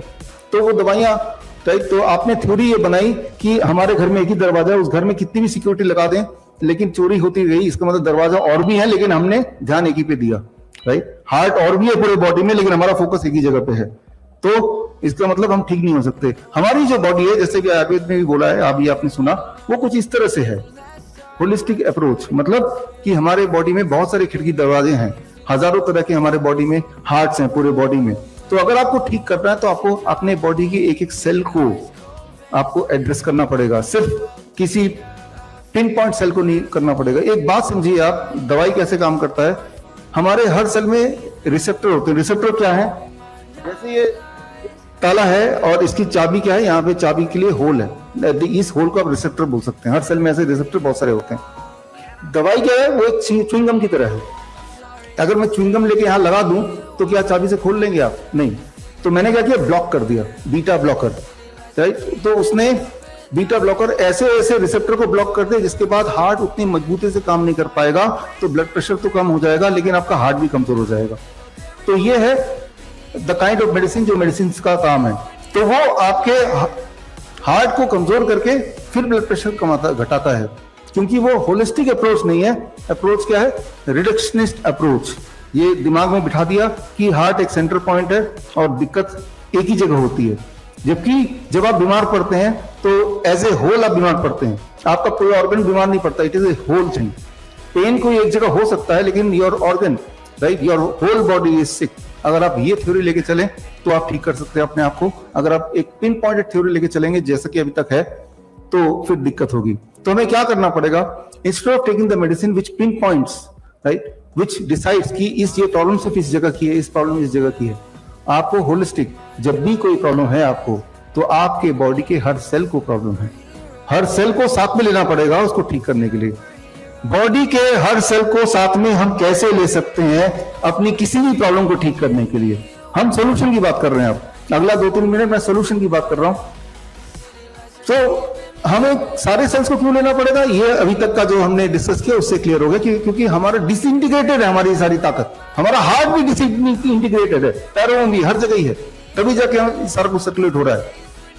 तो उसके लिए हमारे बॉडी के सारे सेल को कैसे इन्वॉल्व करना है, 2 स्लाइड में आपको समझ आएगा। तो ये देखा गया है कि जब आप अपने बॉडी का कोर, अंदर का टेम्परेचर नॉर्मली 37 डिग्री होता है, उसको अगर 39 कर देते हैं, 2 डिग्री बढ़ा देते हैं, जैसे ही टेम्परेचर अंदर का कोर का बढ़ जाता है तो ब्लड जो है वो बाहर की तरफ ज्यादा सर्कुलेट होगा, और बाहर की तरफ सर्कुलेट होगा, आपको पसीना आएगा और आपका हार्ट रेट बढ़ जाएगा, राइट, आपकी ब्लड की सर्कुलेशन तेजी से होगी और बाहर की तरफ होगी। और ऐसे में एक बड़ी इंटरेस्टिंग बात होती है बॉडी के अंदर कि आपके बॉडी के हर सेल के अंदर एक खास तरह का प्रोटीन होता है, that is called heat shock protein. A खास kind of protein that is called heat shock protein. ये नाम याद रखिए, ये रिकॉर्डिंग भी है आपके पास। हीट शॉक प्रोटीन, आपके बॉडी के हर सेल में हीट शॉक प्रोटीन है, वो एक्टिवेट हो जाता है, राइट। जैसे ही आपकी बॉडी का टेम्परेचर बढ़ता है और बॉडी में एक खास तरह का प्रेशर आता है, और उसके एक्टिवेट होते ही आपके मसल्स जो टूटने लग गए हैं, मसल्स जो कमजोर होने लग गए हैं, आपकी जो एजिंग होने लगी है, आपके जो इन्फ्लेमेशन घाव होने लगे हैं, आपके जो ट्यूमरस ग्रोथ होने लगे हैं, उनको ठीक करने की प्रक्रिया बॉडी शुरू कर देता है। बट ठीक करने की प्रक्रिया में बॉडी को जो औजार चाहिए, हथियार चाहिए, दैट इज जो आप खाते हैं, राइट। उस खाने को अगर ठीक कर लें तो हमें नहीं पता बॉडी को कौन सा न्यूट्रिएंट चाहिए, कौन सा न्यूट्रिएंट नहीं चाहिए, लेकिन हमने सारे न्यूट्रिएंट बॉडी के सामने रख दिया, आप अपने हिसाब से यूज कर लो। आपके घर में कोई मैकेनिक आता तो आप ज्यादा ये कर सकते हैं कि मैकेनिक को पूरा आपके टूल बॉक्स दे दिया, मैकेनिक करेगा अपने आप कौन सी टूल बॉक्स की जरूरत है, कौन सा टूल की जरूरत है। तो नेचर ने, भगवान ने जिस ढंग से फूड बनाया है, फ्रूट्स, वेजिटेबल्स, नट्स, लीव्स, उसी फॉर्म में जो हम बॉडी को देते हैं, that is the form which is best utilised by the body. Body इसको पहचानता है, हम भी नेचर के ही हिस्सा हैं, हम एलियन जगह से नहीं आए, body recognise it. That is what is one important science which you have to understand. समय कम है, उस साइंस की अलग बात करेंगे, डाइट वाले साइंस को। तो हम क्या करते हैं अपने पेशेंट्स को, पहले तो ये कि उनकी हीट शॉक प्रोटीन को एक्टिवेट करते हैं। हीट शॉक प्रोटीन मतलब बॉडी के सारे सेल्स कैसे आपके साथ जुड़ जाएं काम करने में। उसका सबसे आसान तरीका जो हमने निकाला है भाई, वो तरीका what we call as the hot water immersion, जो हमारे किम्स हॉस्पिटल में होता है। तो ये आप देख रहे हैं ये क्या कर रहे हैं, ये पानी में बैठे हुए हैं 40 डिग्री में। तो एक्चुअली हम इनसे क्या कर रहे हैं, हम इनकी किडनी का इलाज नहीं कर रहे हैं, हम सिर्फ ये कर रहे हैं कि कुछ ऐसा हो जाए इनके बॉडी के सारे सेल्स खुल जाए, उनके अंदर के जो हीट शॉक प्रोटीन है सारे सेल्स के एक्टिवेट हो जाए। किडनी से मतलब नहीं है हमें बॉडी के हर सेल से मतलब है, एवरी सेल, राइट। तो और उसके लिए इनको यहां तक आप देख रहे हैं, गले तक पानी में बैठे हैं, राइट। इसके छोटा मॉडल मेरे पास है यहाँ पे, चलो वहां देखिए, वहां देखिए। तो हमने ऐसे बिठाया, 40 डिग्री पे जब बैठे, कोर बॉडी का टेम्परेचर बढ़ा, सर्कुलेशन बाहर की तरफ होने लगा, हीट शॉक प्रोटीन एक्टिवेट हुआ, तैयार हो गया। प्लस हमने डाइट इनका चेंज कर दिया, the kind of diet which we call as DIP diet, आपको पता ही है, राइट। और ये करने के लिए जरूरी नहीं कि आपको यहीं पे करना है, घर पे भी कर सकते हैं।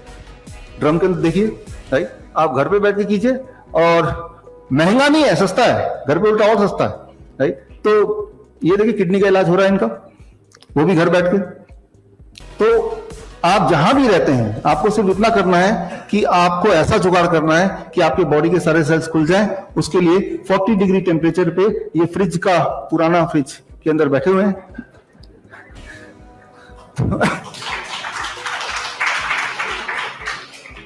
तो आपको ठीक होने के लिए पैसे की जरूरत नहीं, दिमाग की जरूरत है, ये देखिए, राइट। तो आपने अपने बॉडी के सारे सेल्स को खोलने के तरीके निकाले। जो इंजीनियर है वो अपना इंजीनियर दिमाग निकाला, जो देसी है वो देसी जुगाड़ निकाला। जुगाड़ निकालने से मतलब है सो एंड ये सारे पेशेंट्स अपने अपने घर में बैठ के दे आर क्योरिंग। जब पेशेंट्स आते हैं हमारे पास, वो किडनी के पेशेंट्स आते हैं, जो जाते हैं बोलते हैं हम तो किडनी के लिए आए थे, हमारे तो घुटने के दर्द भी चला गया, हमारा ब्लड शुगर नॉर्मल हो गया। उन्हें हैरानी होती है, राइट, लेकिन हमें हैरानी नहीं होती। इस वक्त आपके बॉडी में हजारों प्रॉब्लम्स होंगी, उनमें से बहुत सारी प्रॉब्लम ऐसी होंगी जो आने वाले टाइम में आपको पता चलने वाला है, आपको नहीं पता, हमें मतलब भी नहीं है। हमने, और जो आज का हमारा है gravitational resistance and diet, GRAD system इसे बोलते हैं, मेरे टी शर्ट में भी है ताकि आपको ये याद रहे, अगर आप मेरे टी शर्ट को देख रहे हैं, ग्रैड सिस्टम, बुक के कवर में भी है ग्रैड सिस्टम, ग्रेविटेशनल रेजिस्टेंस। आप देखिए इस वक्त आपका जो एटमॉस्फेरिक प्रेशर है बॉडी पे, सिर पे, एटमॉस्फेयर जो प्रेशर है वो 1 atmospheric pressure plus pressure of the water, that is about 2% ज्यादा। वो जो प्रेशर डिफरेंस है, that pressure difference plus the heat, that opens up the heat shock protein, right. तो आप किसी भी तरह से इसको कर दीजिए कि pressure difference 2% plus heat of 40 degree. 40 degree का मतलब जरूर नहीं कि exact 40 degree, can be 41, 42, 39, but 40 degree पे मोस्ट ऑफ द पीपल। तो ऐसे पता चलता है जब हम सिम्टम को देखते हैं, पेशेंट को देखते हैं। आगे आपको पेशेंट से मिलवाएंगे, डॉक्टर नमिता आएंगी, वो मिलवाएंगी। अब मान लीजिए मेरे पास टॉर्च है, ये चल ही नहीं रहा, आप मैकेनिक को देंगे, मैकेनिक के आपको ठीक करके दे देगा, ठीक हो गया। कैसे पता चलेगा आपको ठीक हो गया? ऐसे हाँ करें, लाइट आ रहा है तो ठीक हो गया, है ना। लेकिन एलोपैथिक लॉबी नहीं मानती। अगर आयुर्वेद से कोई मेथड आता है, नहीं ये ठीक नहीं हुआ, वो बोलेगा ये ठीक नहीं हुआ। मैंने लाइट आ रहा है, देख रहे पहले नहीं आ रहा था, पहले यूरिन आउटपुट नहीं था, अब यूरिन आउटपुट आ रहा है, पहले स्वेलिंग थी अब स्वेलिंग नहीं है, नहीं हम इसको नहीं मानेंगे। क्या किडनी के सारे अंदर के टिश्यूज वो दोबारा बढ़ गए? क्या किडनी जो श्रिंक था वो दोबारा खुल गया? इस तरह की भाषा में उलझाने की कोशिश करेंगे कि आप गए मैकेनिक के पास, मैकेनिक बोला देखो जो लाइट चल रहा है, ठीक हो गया। नहीं मैं नहीं मानूंगा, इसके बल्ब को निकाल के दिखाओ, इसकी बैटरी को दिखाओ, तारों को दिखाओ, मैं एक एक को चेक करूंगा और सारी चीजें जब इंडिविजुअली मुझे ठीक दिखाई देंगी तो ही मैं मानूंगा। That can be one way, right. तो हमने ये बोला चलो ये भी तरीका सही जो बोलते हैं। तो हमने कुछ पेशेंट्स के पहले फोटो खींची किडनी की जब हमारे पास आए, राइट। हमने नहीं खींची, उन्होंने खुद खिंचवाई, DTPA स्कैन करते हैं, और 3 महीने बाद 2 महीने बाद, कोई 15 दिन बाद अपनी मर्जी से उन्होंने दोबारा फोटो खींची, राइट। और फोटो में देखा what we'll call as how to grow the organ in the body. The kidney started growing. The kidney started growing. तो हम नहीं बोलते कि आप फोटो खिंचाओ, क्योंकि हम तो सिम्टम देख रहे हैं, हम तो लाइट आ रही है, सब कुछ ठीक ही होगा, लेट इट बी सिंपल। लेकिन पेशेंट जिद करते हैं, मैं नहीं मानूंगा कि मैं ठीक हो गया, जब तक कि फिर आगे की, जब तक कि डॉक्टर के पैरामीटर के हिसाब से क्रिएटिनिन लेवल भी ऐसा होना चाहिए और सारी रिपोर्ट वैसे होने चाहिए, मेरे रीनोग्राम जो है वो ऐसा दिखना चाहिए। एंड वो लोग जो है वो जिद करके फिर पहला और दूसरा टेस्ट कराते हैं, और क्योंकि वो करा रहे हैं तो वो रिपोर्ट हमारे पास आ रही है, और वो रिपोर्ट्स भी, ये जो किताब अभी रिलीज की, इस किताब का सेक्शन 3 में वो रिपोर्ट आपको डाल के दिए हैं। तो यस, आपके बॉडी के ऑर्गन ग्रो कर सकते हैं, वो फोटो से भी साबित होता है और सिम्टम से भी साबित होता है। जितने तरीके हैं दुनिया में साबित होने के, जिसे गोल्ड स्टैंडर्ड मानती है एलोपैथी, वो सारे स्टैंडर्ड हमने मापदंड पूरे करके उस किताब के अंदर डाल के दे दिया। जैसे आपको ठीक लगे समझना, जो वाला थ्योरी, लेकिन एंड रिजल्ट ये है कि पेशेंट गेट क्योर्ड, पेशेंट ठीक हो जाता है। एंड ये सिर्फ एक किडनी के लिए नहीं, simultaneously why the patient is getting cured of kidney disease, जिसके लिए ओरिजिनली आया था, उसका अब पहले आया था वो व्हील चेयर में, अब वो चल के भी जा रहा है, उसके घुटने में दर्द था वो भी खत्म हो गया, उसका इंसुलिन था वो भी छूट गया, राइट। तो इसका मतलब पेनक्रियास पहले से भी काम ढंग से काम कर रहा होगा, तो वहां की भी फोटो खींचो, पहले वाला भी अभी वाला भी, राइट। एक तो तरीका ये है, दूसरा तरीका ये, पहले इंसुलिन नहीं ले रहा था अब नहीं ले रहा, इसका मतलब वो ठीक हो गया, right. We go by the second, कि अगर वो इंसुलिन नहीं ले रहा, ब्लड शुगर नॉर्मल आ रहा है, तो हम तो यहीं पे रुक जाते हैं, हमें और इन्वेस्टिगेशन की जरूरत नहीं है। लेकिन मैं इनवाइट करता हूं, जो लोग ऐसा चाहते हैं कि फोटो खींच के देखो, तो आपके बॉडी का कोई भी ऑर्गन कितना भी सड़ गया क्यों ना हो, अगर आप जिंदा हैं तो आपके पास एक तरीका है जिससे उस ऑर्गन को दोबारा से अपने बॉडी के अंदर ही ग्रो कर सकते हैं। It is very clear, right. तो और यहाँ पे एक बात, इससे भी आगे की बात बता रहा हूं, जो आयुर्वेद में अभी डॉक्टर अनु ने बोला, राइट। और वो ये कि मैं और आप, हम बात करते हैं बॉडी की, बॉडी एक है, लेकिन यहाँ पे हमारे बीच एक डॉक्टर है, वो बोलते हैं बॉडी के साथ एक और चीज है माइंड, माइंड को भी जोड़ना पड़ेगा तभी जाके पेशेंट हील होगा। कुछ पेशेंट ऐसे हैं कि ये सारा कुछ करने के बाद भी वो पूरी तरह ठीक नहीं हो पाते, तो हमारे बीच एक डॉक्टर है, वो माइंड को भी जोड़ देते हैं कि खाना क्या खाना है। डीआईपी डाइट तो एक बात है, लेकिन डीआईपी डाइट को, या जो डाइट है, उस डाइट को जब खाना बनाते वक्त आपकी जो इंटेंशन है, वो इंटेंशन भी काफी हद तक काम करेगी। उस पेशेंट की इंटेंशन, पेशेंट के केयर वाले की इंटेंशन, वो भी इंपॉर्टेंट रोल प्ले करती है टू अ ग्रेट एक्सटेंट, और उसका सबूत भी सामने वो लेके आएंगे। Doctor Namita, please come on the stage. सो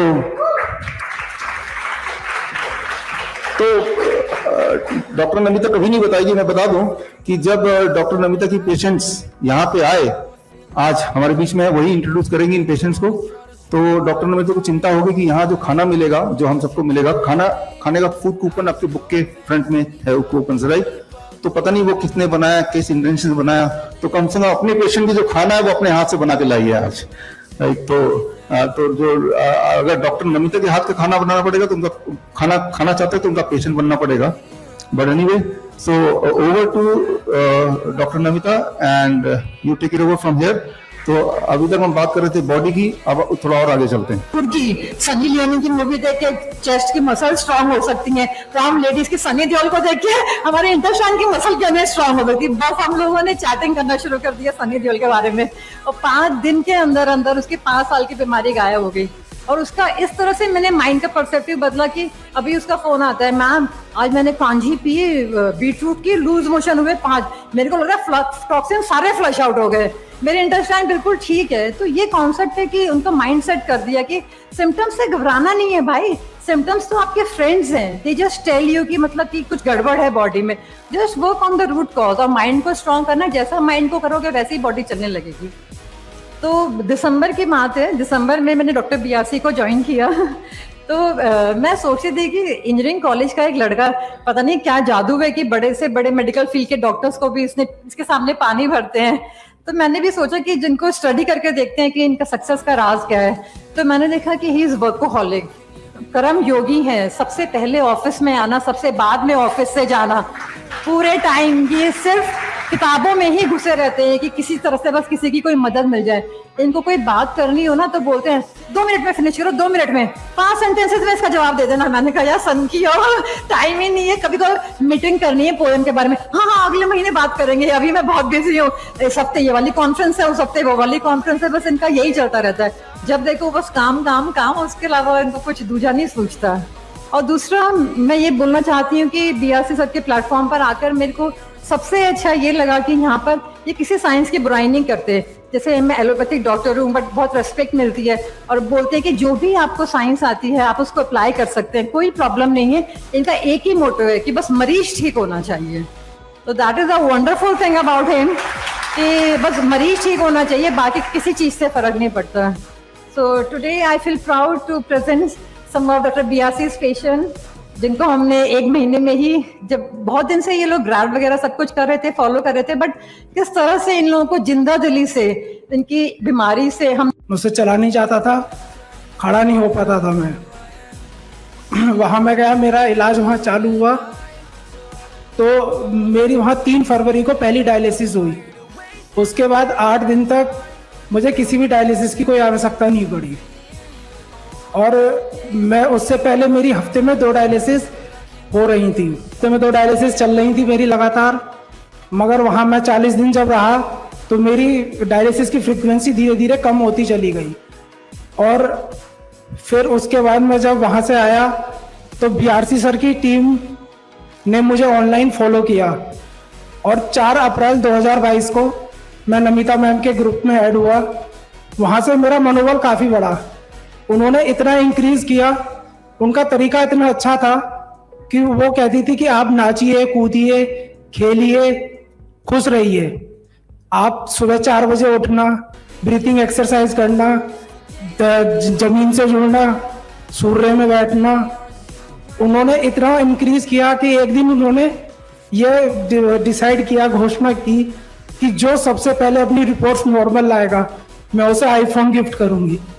बस ये सुना, जुनून सवार हो गया सर पे, और खूब लगन से DIP diet, hot water immersion, head down till, ये मैं खूब अपना दृढ़ निश्चय। Thank you ma'am. Hot water immersion, DIP diet और हेड डाउन टिल अपना खूब लगन से की, और आज इस उपचार से 14 अप्रैल को मेरी लास्ट डायलिसिस हुई है। तब से अभी तक मेरी कोई डायलिसिस नहीं हुई, और इस उपचार से मेरा हीमोग्लोबिन 5.2 से 8.2 हो गया, क्रेटिनाइन 11.9 से 5.7 हो गया, और यूरिया 121 से 79 हो गया। और मैं इतना खुश हूँ कि मुझे लगता ही नहीं है कि मैं बीमार हूँ, मैं बिल्कुल ओके हूँ। बस मुझे भी लगता है कि हल्की फुल्की खांसी जुकाम है मुझे, और बस मैं इस बीमारी को यही मानता हूँ। तो थैंक यू। मेरे फादर गुरदीप सिंह आज कैंसर के पेशेंट थे, तो आज इनको डॉक्टर विश्वरूप जी की टीम, जैसे हम 2021 15 फरवरी को यहाँ पर पहुँचे, डॉक्टर साहब ने बोला, उन्होंने लोकनायक हॉस्पिटल, तो वहाँ पर पहुँचे, उन्होंने बोला कि आपके पिताजी को कैंसर है। तो डॉक्टरों ने इतना हमें डरा दिया था, तो कहने लगे जी आपके पिताजी अभी भी यहाँ से 10 कदम भी जाएंगे या 1 किलोमीटर भी जाएंगे तो आपके पिताजी की डेथ हो सकती है। हम इतना डर गए, डरने के बाद उन्होंने यहाँ पर गले में टेक्नोस्कोप लगा दी। टेक्नोस्कोप लगाने के बाद हम इतना घबरा गए। घबराने के बाद जब उन्होंने कहा कि आप ऐसे, फिर हमें पता चला डॉक्टर विश्वरूप जी के बारे में। डॉक्टर विश्वरूप जी के बारे में जब यूट्यूब में देख रहे थे तो जब उनकी वीडियो देखी तो मानस जी से हमने कांटेक्ट किया। मानस जी की वीडियो देखने के बाद उन्होंने डॉक्टर बीआरसी से कांटेक्ट करने के बाद उनकी डीआईपी डाइट उनको दी, गुरदीप सिंह जी को, मेरे फादर जी को। जब उनको देखते देखते उनके आज जो कैंसर का था, जो मेरे फादर साहब थे, आज बिल्कुल ही कैंसर से बिल्कुल मुक्त हैं, आज मेरे सामने खड़े हैं। तो मैं तहे दिल से धन्यवाद करता हूँ डॉक्टर विश्वरूप जी का। और ये भी कह रहे थे मेरे फादर साहब कि मैं वहाँ पर जाना है, 2 शब्द मेरे को बोलने हैं। आज हम DIP डाइट को ही हम फॉलो करते हैं। और मैम लास्ट में हम जब नाइस टीम ने जब डॉक्टर विश्वरूप जी की टीम ने हमारे को फॉलो किया तो उनके साथ नमिता मैम जी ने हमारे को इतना फॉलो किया, इतना जो भी प्रोटोकॉल आता था आपने ऐसे करना है, और जो भी हमें कहते थे हम वही चीज करते थे। आज मेरे फादर साहब इस मंच पे खड़े हैं तो सिर्फ डॉक्टर विश्वरूप जी की वजह से ही खड़े हैं। हाँ जी, 2 शब्द मेरे पिताजी कुछ बोलना चाहेंगे। मैं जो यहाँ पर खड़ा हूँ BRC डॉक्टर की वजह से ही खड़ा हूँ। मैं विश्वरूप जी का, उनकी पार्टी का बहुत बहुत धन्यवाद देता हूँ। मुझे DIP डाइट ने ही बचाया है, नहीं तो मैं आज तक ऊपर चला गया होता। विश्वरूप जी का बहुत बहुत, नमिता जी का बहुत बहुत धन्यवाद। मैं एक चीज और भी बोलना चाहता हूँ। जो आज से 15 फरवरी 2021 को जो इनको टेक्नोस ट्यूब लगी थी, जो साथ में और भी पेशेंट थे, जो इनको अभी तक हमने कोई भी मेडिसिन नहीं दी है। अभी तक कोई मेडिसिन, सिर्फ DIP डाइट ही दी है, कोई भी मेडिसिन नहीं दी है। Thank you so much. Mummy साथ थी मेरे, और घर वाले ने किसको फॉलो कर रहा है, मतलब बिना दवाई के कैसे ठीक हो सकता है। मेरे को बोलते थे क्या ठंडा पानी गर्म पानी खटिया ऊपर खटिया नीचे करते रहते हो। कहते अगर आज के बाद फोन करा ना, डॉक्टर नाम का DB जानते हो क्या, सीधा जेल में, सीधा पुलिस को नाम दूंगा। मगर हम भी डरने वालों में से थोड़ी ना, हमने भी विकास जी का साथ नहीं छोड़ा। फिर क्या हुआ, मैं फिर मतलब मेरा क्रिएटिनिन लेवल था 22 और इमरजेंसी केस। डॉक्टरों ने बोला अरे हाउ कैन इट पॉसिबल, तुम यहाँ पे कैसे खड़े हो। मतलब मैं कैसे खड़ा हूँ, मैं तो नॉर्मली हूँ, मेरे को तो कोई दिक्कत भी नहीं है। तो यार तू इमरजेंसी केस है, तेरा ट्रांसप्लांट होएगा। मतलब यार क्यों डराओ हो बिना बात में, तुम ज्यादा डरा रहे हो तुम तो लोग। मतलब ट्रांसप्लांट होगा। फिर मैं चला गया चंडीगढ़ सीधा। चंडीगढ़ मैंने वहां पे बेड खाली नहीं थे, 1 महीने की इन्होंने मुझे आयुर्वेदिक दवाइयां दे दी, प्लस में अपना बता दिया भाई हम 3 तरीके से मरीज के ऊपर काम करते हैं। दवाइयां शुरू कर दी मैंने। उसके बाद मेरे को बुखार हो गया, फीवर हो गया तो दवाइयां तो मैं लेके नहीं आया, और ना इनके पास कोई कांटेक्ट, मेरा नंबर वगैरह का कोई कांटेक्ट नहीं। मैं प्रॉब्लम में, फिर मैंने एलोपैथी की दवाई ली। एलोपैथी की ली, सुबह गोली लूं, शाम को जब तक उसका मतलब रिजल्ट है तब तक असर, उसके बाद फिर बुखार चढ़ जाए, शाम के टाइम फिर दिक्कत। ऐसा चलता रहा 3 से 4 दिन। फिर वो कहते हैं ना कि कोशिश करने वालों की कभी हार नहीं होती। मैंने ना YouTube से कोई सर्च करके इनका नंबर ले लिया। इमरजेंसी में नमनीता मैडम के पास गया सीधा। इन्होंने क्यों परेशान है भाई, एक काम कर, पानी ले 40 डिग्री सेल्सियस गर्म कर ले, और उस बाल्टी में पानी पैर रख ले, और 85 डिग्री सेल्सियस पानी गर्म और कर ले, उसको एक लोटे में डाल ले, और उसमें नींबू निचोड़ ले, और आधा घंटा तक उस पानी को सिर्फ कर करके पी। उस दिन का दिन है और आज का दिन है, मेरा बुखार नहीं चढ़ा जी, फीवर खत्म मेरा बिल्कुल। फिर मेरा जो विश्वास था वो 2 गुना हो गया इनके ऊपर। तो घर वालों का भी नहीं था किसी प्रकार से भी विश्वास। फिर मेरे पेट में दिक्कत हो गई। पेट में दिक्कत क्या हो गई, मैं 3-4 दिन ना थोड़ा सा घूमा फिरा, उसकी वजह से फ्रेश अच्छी तरीके से नहीं हो पाया, तो पेट में दर्द होने लग गया, फुलावट आ गई। घर वाले बोले भाई 22 क्रिएटिनिन लेवल है इस बंदे का, इमरजेंसी के सच में हो। इनने मेरा रोहतक में डायलिसिस शुरू करवा दिया, बेड पे लिटा दिया। मैं भाई मैंने ले चलो, मेरा कोई दिक्कत को नहीं, मैं इनका चक्कर अब को नहीं आना चाहता। फिर भी उन्हें जबरदस्ती 25,000 रुपये लगा दी मेरे ऊपर, प्राइवेट में मेरी डायलिसिस करवा दी एक। अगले दिन फिर बुला लिया डायलिसिस पर, पेट का दर्द को नहीं हुआ मेरा ठीक। फिर मैंने इनके पास फिर दोबारा कॉल कर लिया, विश्वास तो कहाँ पे बना हुआ था, BRC के पास। फिर मैं लजी पेट में दिक्कत है, बोले वो बाथ टब किया, मैं लजी ना जी, बोले वो कर। मैंने एक बार तो सुबह किया, एक बार शाम को किया, और तुरंत वहां से बोला कि हल्दी और जो हल्दी और क्या होता है, एक मिनट रुको, हल्दी और एक चीज थी उसका लेप लगा ले पेट पे, वो लेप लगा लिया, पेट का दर्द हो गया ठीक। ठीक होने के बाद फिर मंगलवार को उन्होंने फिर बुला लिया डायलिसिस के लिए। मतलब भाई मेरे को डायलिसिस की जरूरत नहीं है, 1% भी नहीं है, मैं नहीं चाहता डायलिसिस, लेकिन कर दी, तीसरी डायलिसिस भी कर दी। उसका अगले दिन फिर मैं निकलवाने खातर चला गया यहाँ से। मैं जी मेरा निकाल दो, मैंने डायलिसिस को नहीं करवानी। डॉक्टर पता है क्या बोलता है, एलोपैथी वाले डॉक्टर बोलते हैं मीट खा, अंडे खा, दूध पी। वहीं पे मैं जाके उनको बोला, मैं जी एक बात बताओ, आप एक बार तो आप बोल रहे हो कि पानी कम पीना है, आप बोल रहे हो कि पानी कम पीना सीकेडी पेशेंट को, ऊपर से आप बोल रहे हो कि मीट खा। मीट खाने के बाद तो पानी की प्यास तो डबल हो जाती है इंसान की, अंडे खाने के बाद तो डबल हो जाती है। How can it possible? आप तो इसका मतलब चाहते कौन है कि इसका क्रिएटिनिन लेवल डाउन हो? आप तो चाहते हो कि इसकी डाइट हम दवाइयां देते रहे और इसका क्रिएटिनिन लेवल बार बार बढ़ा रहे और बार बार डायलिसिस पे आता रहे और ये प्रोसेस चलती रहे, हमारे पैसे बनते रहे। मतलब जी आप पे परमानेंट इलाज है इस चीज का। हालांकि उस हॉस्पिटल का नाम लेना नहीं चाहूंगा क्योंकि क्रिटिसाइज किसी को करना नहीं चाहिए, ये हमारे संस्कार नहीं है। तो मैंने आपके पास परमानेंट इलाज है इस चीज का?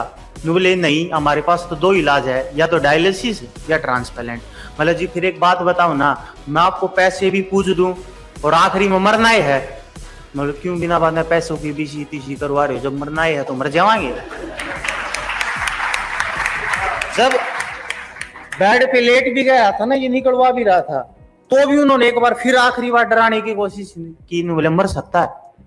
मतलब जी मरने तो है ऊपर लेना, जब सांस दे रखे है तब तक तो जिंदे रहोगे, और जिस दिन सांस बंद है तो वो तो आपका भी कोई मेरा मगा कि मेरा किस टाइम आप इलाज करते करते मर जाओ, मेरा तुरंत मर जाओ। फिर वो डॉक्टर ने बोला भाई तो एक काम करो, फिर मैं आ गया घर पे, आ गया निकलवा दिया। उसके बाद फिर मैंने वो थेरेपी करनी स्टार्ट कर दी। लेकिन एक चीज बहुत जबरदस्त तरीके से नोमिंदा मैडम ने मतलब बताई, माइंड 70% बीमारियों को ठीक कर सकता है, इंसान की 70% बीमारी को। जब इंसान ये समझ लेता है कि मैं बीमार हूं, मतलब ये आप प्रैक्टिकल भी सोच के देख लो, कभी भी आप ये महसूस करो हो आज तो मेरे यहाँ पे दर्द हो रहा है, उसको अगर होगा भी नहीं ना तो भी उसको स्टार्ट हो जाएगा दर्द। ये माइंड की वैल्यू है, माइंड ऐसा ही काम करता है। और जिस इंसान ने ये समझ लिया ना कि मैं बीमार हूं ही नहीं, वो रियलिटी में बीमार है ही नहीं, सच्चाई तो यही है, ठीक है। और दूसरी बात होती है भगवान में बिलीव जी। सबसे बड़ी चीज मैंने बीआरसी सर की जो लगी मुझे मेरी पर्सनली व्यू में, यहाँ पे पहली बात तो आपको मैं बता देता हूँ, यहाँ पे इन्होंने हमें कुछ नहीं बोला गया कि आपको ये बोलना है वो बोलना, हम अपनी मर्जी से आए हैं और मर्जी से ये चीजें बोल रहे हैं, ठीक है। इनकी सबसे बड़ी प्रॉब्लम थी 1:30 बजे, जिस दिन मैंने ना डायलिसिस करवाई थी ना, उसी दिन मैं जब घर पे आया तो मेरे सिर में दर्द हो गया जी। रात के 1:30 बजे मेरे सिर में दर्द हो गया और मैंने ना वहां पे वापिस इमरजेंसी में फोन मिलाया उस डॉक्टर के पास। बोले आपको आना पड़ेगा, एडमिट होना पड़ेगा। बोले यार पहले पैसे लगवा रहे हो 30-35 हजार तो पैसे लग रहे, एक छोटी सी गोली बता दो, इनमें बता दो कि कौन सी गोली ले लें उससे सिर दर्द ठीक हो जाएगा। नहीं हमें नहीं पता, आपको बीपी की दिक्कत हो सकती है, ये आपको आना पड़ेगा। मैंने इनके पास फोन किया 1:30 बजे। पता मेरे सिस्टम ये नहीं समझ में आता कि ये सारी रात जागते हैं क्या करते हैं। 1:30 बजे फोन किया, 1:30 बजे फोन करने के बाद इन मैडम ने उठाया।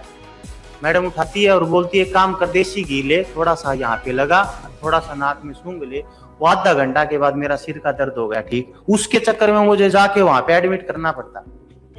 ठीक है, तो मैं इसका जवाब दे देती हूँ कि मैं 24 घंटे क्यों काम करती हूँ। जब मेरे को लगा कि बीआरसी सर 20 साल की इस मेहनत से इस मुकाम पे पहुंच सकते हैं, तो अगर हम 10 साल हम भी मेहनत करेंगे तो हम भी इनको कुछ छू जाए। इसीलिए जब से मैंने बीआरसी सर को ज्वाइन करा है, उस दिन से मैंने इनको इंस्पिरेशन मान के मैं 24 घंटे अपने मरीजों के साथ रहती हूँ। तब से मैं सोई नहीं हूँ, मैं सिर्फ पेशेंट से ठीक करती हूँ। और उसी का नतीजा है कि 10 साल नहीं, सिर्फ 5 महीने में मेरे को आज ये प्लेटफॉर्म मिला है। तो दिस इज द थिंग। एक आखिरी बात और बताना चाहता हूँ, बस ये सब के लिए है सर। जब प्रॉब्लम आती है ना इंसान के ऊपर, तो हर तरफ से आती है, हर तरफ से प्रॉब्लम आती है। और जब प्रॉब्लम आती है ना तो इंसान बिचला जाता है, मतलब उसको महसूस करता है हाय मेरे ऊपर। और प्रॉब्लम तो जीवन का खेल है, आती जाती है। दुख सुख तो जीवन के खेल है, ये आएंगे। अब क्या हुआ, मैं पानी का टब लिया आया 15,000 रुपए लगा के, दो एक्सक्यूज मी, ये टीचर है, ये रुकेगा नहीं, पागल आदमी है, बंद करो यार, हमारा टाइम ओवर हो गया, ये तो अपनी कहानियां सुना करेगा वहां सब। अब नेक्स्ट किसका है सर?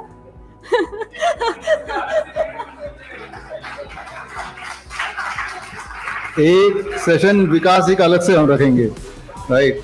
तो इट इज इंटरेस्टिंग, किसी चीज को पेश करने का जो तरीका है वो इतना लाजवाब हो सकता है। तो विकास जी से हमने देखा, डॉक्टर नमिता से हमने सीखा, राइट। तो यहाँ पे हम बात कर रहे हैं कि हमारी बॉडी की एक एक सेल्स, इवन हमारे माइंड और फिर आसपास का जो बर्ताव है, इन सब का रोल है। ये हमने ये सीखा, जो विकास ने बताया कि जो interaction with the doctor, interaction with the family members, interaction with doctor Namita, उनका खुद से इंटरेक्शन, इनका भी कितना रोल प्ले हुआ है अपने आप को रिवाइव करने में। तो जबकि अगर हम ठीक होना चाहते हैं, सबसे पीछे इस चीज को रखते हैं, इसको ये इसका भी कोई रोल हो सकता है, उसको हम रखते नहीं, जबकि सबसे इंपॉर्टेंट तो वही है, राइट। तो हमने ये देखा है कि जब पेशेंट, इन चीजों को हम ध्यान रखें पेशेंट को क्योर करने के लिए, his mind, his body, social circumstances, so the body starts growing, the organ starts growing from inside actually। और वो किसी भी पैरामीटर में, किसी भी गोल्ड स्टैंडर्ड जिसे बोलते हैं एलोपैथी की भाषा में, स्कैन करके देखो, उसको बताओ तो भी वो दिखेगा ही दिखेगा, वो फिजिकली नजर आएगा। लेकिन सबसे बड़ी बात आपने देखा, अगर आपको ये नहीं बताते कि ये पेशेंट है इनमें से कोई भी, तो आपको शायद पता भी नहीं होता कि पेशेंट हैं। तो यही, इससे बड़ी प्रूफ की और जरूरत नहीं है। और ये सब आए हैं, बड़े दूर दूर से आए हैं, कई 100 किलोमीटर दूर से आए हैं और सीधे आए हैं, राइट। तो नॉर्मली इतना डिस्टेंस ट्रेवल करके हम लोग थक ही जाते हैं, तो इनके चेहरे पे थकान नहीं है। तो ये सबसे बड़ा एविडेंस है। इस एविडेंस के बाद कोई क्रेटाइन कितना है या आपके बॉडी का रेनोग्राम क्या कह रहा है, उस चीज का उतना इंपॉर्टेंस नहीं है। तो खैर, हमारा जो मकसद है, मकसद सिर्फ एक है कि लोग अपने घर बैठ के ही, वो शक्ति उनके पास होनी चाहिए कि वो खुद को ही ठीक कर लें। He has to be your own doctor. That is the only way, right? Because एक ही इंसान आपके साथ हर पल रहता है, वो है आप खुद, right? तो आपको अपना डॉक्टर बनना पड़ेगा। और डॉक्टर बनने के लिए आपने देखा, जब विकास अपना डॉक्टर बन सकते हैं, अंकुर अपना बन सकते हैं, तो आप भी बन सकते हैं। जो भी चीज इन्होंने आज की, मान लो इनकी तरह हालत में कोई और आ जाता है, तो मुझे ऐसा लगता है कि किसी की भी हेल्प के बिना, मेरे डॉक्टर नमिता, किसी की भी हेल्प के बिना अंकुर, विकास या किसी को भी इसी तरह से ठीक कर पाएंगे। और यही बड़ी बात है, यही हमारी जीत है, राइट। तो आप इस बुक को पढ़ें, इसके अंदर एविडेंसेस को देखें, और ये बुक की लिंक भी हमने आपको दिया हुआ है। ये इंग्लिश में है और हिंदी में भी आ जाएगा, vishwaroop.com/end of transplant। और डिबेट जारी रहेगा। हम ओपन हैं ऑल काइंड ऑफ क्रिटिसिज्म के लिए, और हम बड़ी जल्दी अगले महीने का एक तारीख सेट कर देते हैं, जिस तारीख में हम लोग दोबारा इसी हॉल में मिल सकते हैं। और वो जो 25 लाख वाला है, अगर कोई ऐसा मिल जाए आपको जो 25 लाख का हमारा एक्सेप्ट करता है, तो हम उसको एक्सेप्ट करेंगे। और अब अंत में आफ्टर दिस हमारे हिम्स हॉस्पिटल के चेयरमैन आचार्य मनीष जी को इनवाइट करता हूँ ऑन द स्टेज, हमारे आगे की विजन एंड मिशन को आप तक पहुंचाने के लिए। आचार्य जी प्लीज। हमने चंडीगढ़ में 30 तारीख को एक प्रेस कॉन्फ्रेंस की थी, आप सबको पता होगा, जहां पे हमने श्रीधर यूनिवर्सिटी की और जो दयानंद मेडिकल कॉलेज जालंधर की रिपोर्ट पब्लिश की थी एक प्रेस कॉन्फ्रेंस करके। तो वहां हमने एक 14 साल की बच्ची जसलीन को पेश किया था, जिसका 3 महीने से डायलिसिस नहीं हुआ था। और हुआ क्या कि वहां की अखबारों ने बहुत अच्छे से उस खबर को उठाया कि भाई एक 14 साल की बच्ची जिसका हफ्ते में 2 डायलिसिस हो रहा था, वो इनके यहाँ 3 महीने जाके ठीक हो गई। तो अखबारों ने बड़ी प्रमुखता से उसको जगह दी। तो आज जब ये प्रेस कॉन्फ्रेंस थी, तो चंडीगढ़ एक आइडेंटिटी बन चुका है। पूरे वर्ल्ड से फोन आ रहे हैं, दुबई से, इंग्लैंड से, लंदन से, बहुत जगह से फोन आते हैं, क्योंकि सबसे पहला हॉस्पिटल हिम्स हमने चंडीगढ़ में शुरू किया था। तो आप हैरान हो गए कि ये खबर 7 दिन पहले न्यूज़पेपर में आई थी। मेरे को खुद पत्रकार ने बताया कि स्पेशल बोला गया कि जिस दिन उनकी प्रेस कॉन्फ्रेंस है ना, उस दिन छापना। तो आज चंडीगढ़ के पेपर में खबर छपी हुई है कि अगर बच्चों की किडनी खराब हो जाए तो डायलिसिस ना करवाएं, सीधा ट्रांसप्लांट करवाएं। मतलब वो इतना डर रही है, वो लॉबी, वो कम्युनिटी इतनी डर रही है धीरे धीरे कि जैसे ये लोग फैल रहे हैं, ये nice expert, vice expert, hymns at home, और ये हिम्स हॉस्पिटल खुल रहे हैं। चंडीगढ़ खुल गया, जोधपुर खुल गया, जयपुर खुल गया, अभी जल्दी लुधियाना, अमृतसर, गुड़गांव, लखनऊ शुरू होने वाले हैं। तो वो कम्युनिटी भी ना हमें वॉच कर रही है। तो आप सबकी ड्यूटी बनती है कि जो हम बात करते हैं, जो हम लोग वीडियोस बनाते हैं, वो ज्यादा से ज्यादा वायरल हो। आपको पता है पिछले 4 महीनों में क्या क्या झेला हम लोगों ने? अनाम सी लेटर पहुंच जाती है एसपी के पास, अनाम, कोई नाम ही नहीं है, एक पहुंच जाती है डीएसपी के पास, वही कंप्लेंट एमसीआई में पहुंच जाती है, वही कंप्लेंट आयुर्वेदिक काउंसिल को पहुंच जाती है, आयुष डिपार्टमेंट को पहुंच जाती है। तो मैंने बीआरसी सर को बोल रखा है, आप टेंशन मत लो, मैं संभाल रहा हूं सब। तो हर जगह जाना, पेश होना, और आप हैरान हो गए, हर जगह पे जब कंप्लेंट पूछता हूं किसने की है, मेल आई है, मेल पे क्या लिखा हुआ है? हिम्स में मरीज मर रहे हैं, कृपया रोका जाए। ठीक है भैया, अंकुर शर्मा जी की आत्मा बैठी है यहां पे, वो भाई साहब जो भी टीचर थे उनकी भी आत्मा है यहां पे, ये मर गए क्या? अरे तो वो कंप्लेंट क्या जा रही है वो तो सोच लो। अच्छा और सुनो, मुझे फायदा क्या हुआ? एसएसपी साहब का एक रिश्तेदार किडनी का पेशेंट निकला, वो एडमिट है आज। मतलब वो हमारे लिए गड्ढे खोद रहे हैं, हमारा काम बन रहा है। और जो एक जगह कहीं और एक अथॉरिटी में कहीं कंप्लेंट गई, उनके कोई रिश्तेदार रहते थे दुबई में, वो आके ट्रीटमेंट करा रहे हैं हमारे हॉस्पिटल में। उल्टा वहां जाके जब हम अपनी बताते हैं कि हम तो ये कर रहे हैं, रिपोर्ट्स दिखाते हैं, अपनी जो रिसर्च हुई है वो दिखाते हैं, तो नेचुरली बात है वो लोग भी उस कंप्लेंट को फाइल कर देते हैं। तो मैं आप सबका सहयोग चाहिए, वरना ये मिशन जो है कि अपना डॉक्टर खुद बने हर इंसान, हर आदमी अपना इलाज खुद करे, वो संभव नहीं है। और मैं 2-3 उदाहरण भी देना चाहूंगा। ये भगवत गीता का श्लोक है। भगवत गीता में युक्ताहार विहारस्य करके भगवत गीता में चैप्टर नंबर 17 श्लोक नंबर 17 क्लियर लिखता है कि इंसान समझदार वही है जो मौसम के अनुरूप, अपने शरीर के अनुरूप, प्रकृति के अनुरूप खाना पीना ठीक करे। जैसा मौसम हो, जैसे मन की स्थिति हो, उसके हिसाब से खाए पिए तो कभी भी बीमार नहीं पड़ेगा। अच्छा फिर चलो, ये भगवत गीता है, हो सकता है ये फेक हो। फिर रामचरितमानस उठा लेते हैं। रामचरितमानस में भी लिखा हुआ है साफ साफ, कुपत मागरु व्याकुल रोगी, वेद न देहि सुनो मई जोगी। वो क्या कह रही है कि असली व्यक्ति, असली वैद वो है जो इंसान को सही गाइड करे, उसके भले की बात करे। जैसे अंकुर जी की वाइफ, और अंकुर जी जब हमारे हॉस्पिटल में आए, इनकी जब वापस गए हॉस्पिटल से, जब इनका 15 दिन डायलिसिस नहीं हुआ, तो वापस जाके 2 या 3 डायलिसिस लगातार शायद कराने पड़े।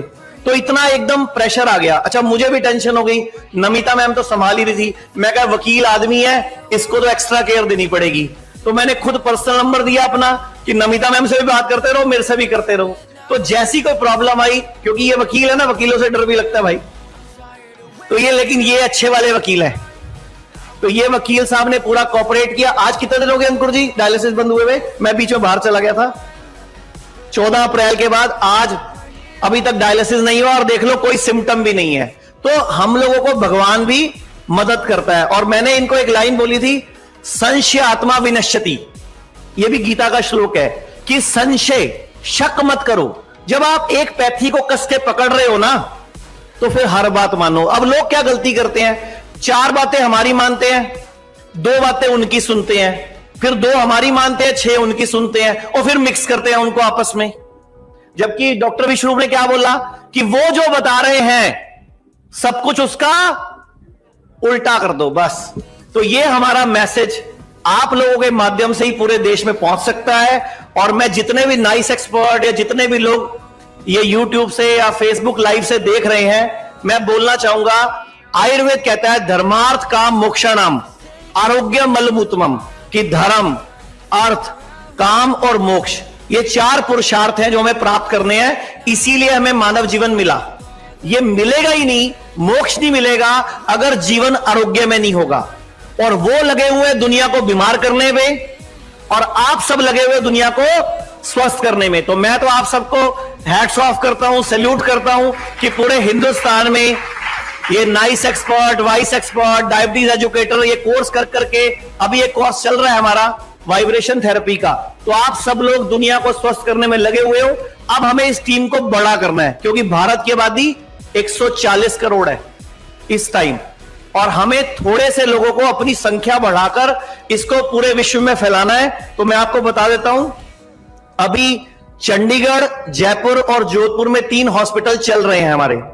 अभी 4 हॉस्पिटल इसी महीने शुरू हो जाएंगे, जिसमें लुधियाना, अमृतसर, गुड़गांव तो लगभग इसी 1 हफ्ते में शुरू हो जाएंगे, और लखनऊ 1 महीने में शुरू हो जाएगा, और मुंबई और इसके अलावा 5-6 और बड़े शहरों में हम लोग ये हिम्स हॉस्पिटल शुरू कर रहे हैं। और आप सब लोगों से रिक्वेस्ट है, निवेदन है, आओ हिम्स में, खुद देखो, पेशेंट से मिलो, वीडियोस बनाओ, प्रैक्टिकल करो, फिर दुनिया को बताओ कि अपना डॉक्टर खुद बना जा सकता है। और थैंक यू वेरी मच। हमारी थेरेपी कोई थेरेपी नहीं है ना, हमारी थेरेपी नेचुरल है। फ्रूट खाना, सैलड खाना, हरी सब्जियां खाना, नंगे पांव घास पे घूमना, सुबह सुबह प्राणायाम करना और पानी के टब में बैठना, तो सब नेचुरल थेरेपी है। और ये ऑलरेडी आयुर्वेद में अवगास वेद के नाम से वर्णित है। ये थेरेपी ऑलरेडी आयुर्वेदा में वर्णित है।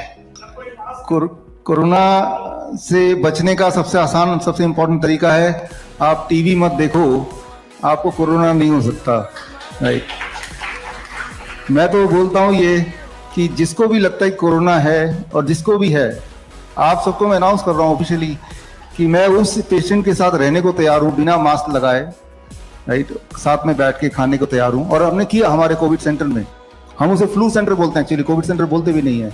और वहां पहला नियम ही ये था कि जैसे ही पेशेंट आएगा उसका मास्क उतारना है, उसे गले लगाना है, उसे हाथ मिलाना है, उसके बाद खाना खाना है। और हमारा जो कोविड सेंटर या फ्लू सेंटर बोलिए, वो देश का सबसे बड़ा सेंटर था, 1100 बेड, और हमेशा वो फुल रहते थे। अलग अलग शहर से लोग आते थे, एक भी दवाई हमने दी नहीं, एक भी इंसान मरा नहीं, और 7 दिन के अंदर ठीक किया। और ये मैं नहीं बोल रहा, आयुष मिनिस्ट्री ने खुद ही इसको लिखित करके ऑब्जर्वेशन स्टडी का रिपोर्ट जारी किया था। तो ये फ्लू है जो हर साल होता है, लेकिन उस फ्लू को नया नाम देते हैं, और आपकी गलती है। आप अखबार पढ़ते हैं, आप टीवी देखते हैं, आप मत देखिए। जो लोग को पढ़ना लिखना नहीं आता, जो गरीब लोग हैं जिनके पास टीवी नहीं है, आप उनके घर जाके देखिए तो कोरोना कहाँ है ही नहीं। भिखारी के पास देखिए, किसान के पास देखिए, कोरोना कहाँ है ही नहीं। जो बहुत अमीर हैं वो लोग ही हैं जो 2-2, 3-3 मास्क लेके पहन के, और वही लोग हैं जो बीमार पड़ते हैं मास्क की वजह से, नाम देते हैं कोरोना का। देखिए, जो साइज है, साइज विल मैटर। पहली बात तो ये है कि पानी यहाँ तक होगा, और पानी में पूरा बॉडी का सारे पार्ट ढके हुए अच्छी तरह से है, कवर हो रहे हैं, तो प्रेशर इज ओके, जितना रीजनेबल चाहिए। राइट, लेकिन बॉडी की मूवमेंट नहीं हो पाएगी, इसलिए हम थोड़ा बड़ा बनाते हैं। बस पानी यहाँ तक है और सारे पार्ट बॉडी के पानी में है। ओके, देखिए, हमने एक ऑयल निकाला है, और जैसे ही आपको सरदर्द हो, उस ऑयल को जिसके बारे में आप पूछ रहे हैं, आप ऐसे सूंघते ही 2 सेकंड में सरदर्द गायब। ना तो खाना है, ना लगाना है, ना पीना है, सिर्फ सूंघना है। मतलब एक बार ऑयल ले लिया तो जब तक आप जिंदा है वो ऑयल चलता रहेगा। खाना भी ना लगाना तो है ही नहीं, सूंघना ही तो है। Right, only once. तो ये या इससे मिलता जुलता थेरेपी, और साथ में पंचकर्मा थेरेपी और मड थेरेपी, ये सारा कुछ हम अपने हॉस्पिटल में करते हैं।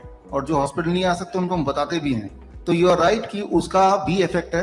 हर एक का इफेक्ट थोड़ा थोड़ा अलग है। सिम्टम देख के हम इफेक्ट के हिसाब से करते रहते हैं। मिट्टी का लेप, एयर चैम्बर, राइट, तो हाँ, या steam chamber, those things also works, और वो हम यूज भी करते हैं अपने हॉस्पिटल में। बट उनके एक्सपर्ट्स अलग अलग हैं, वो सारे आयुर्वेदिक डॉक्टर हैं। राइट, तो यस, यू आर राइट। वो देखिए, ऐसा है ना कि आप इसको समझिए कि एज लॉन्ग एज अपनी पूरी बॉडी पानी के अंदर है, जैसे मैं बैठा हूं, ऐसे ये चेयर में बैठा हूं, तो मैं एक ऐसा टब भी ले सकता हूं जो ड्रम हो, और मैं उसके अंदर बैठ गया और पानी यहां तक है, तब भी काम करेगा।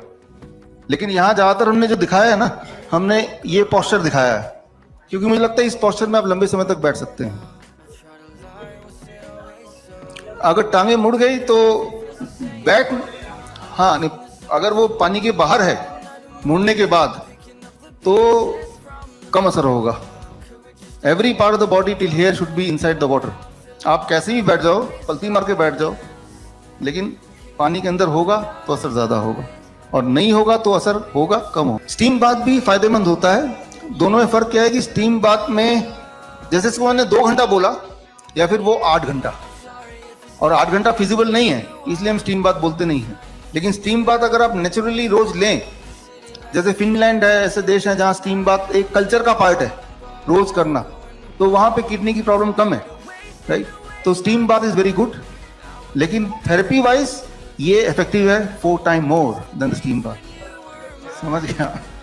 टाइम बचाने के जुगाड़ है, ये हमने करके देखा नहीं, लेकिन हाँ ये आपका नाम क्या सर? हाँ, डॉक्टर अविनाश का ये आविष्कार माना जाएगा अगर ऐसा होने से फायदा हो गया तो, राइट? तो मेरे हिसाब से इट शुड वर्क। तो आप बोल रहे हैं कि दो काम हो गया एक पंथ में, हेड डाउन टिल्ट भी हो गया, हॉट वाटर इमर्शन भी हो गया। अच्छा, इसलिए आप मेरे ऊपर डालना चाहते हैं, मैं करके देखूं। इसमें हम क्या करते हैं डॉक्टर अविनाश, ये सारी चीजें जो हम बोल रहे हैं पहले मैं खुद करता हूँ, राइट?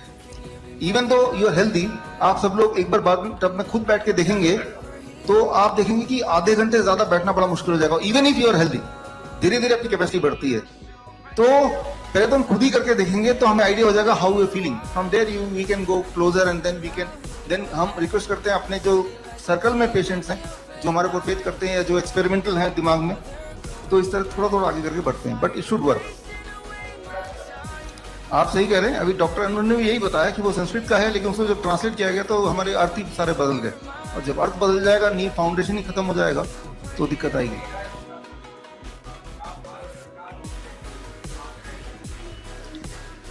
क्या भारत सरकार, हाँ जरूर, मैं तो यही सोचता हूँ कि मैं अगर होता या सरकार, कोविड तो है नहीं, वो लूटने का तरीका है, मैं तो साफ ही बोल रहा हूँ।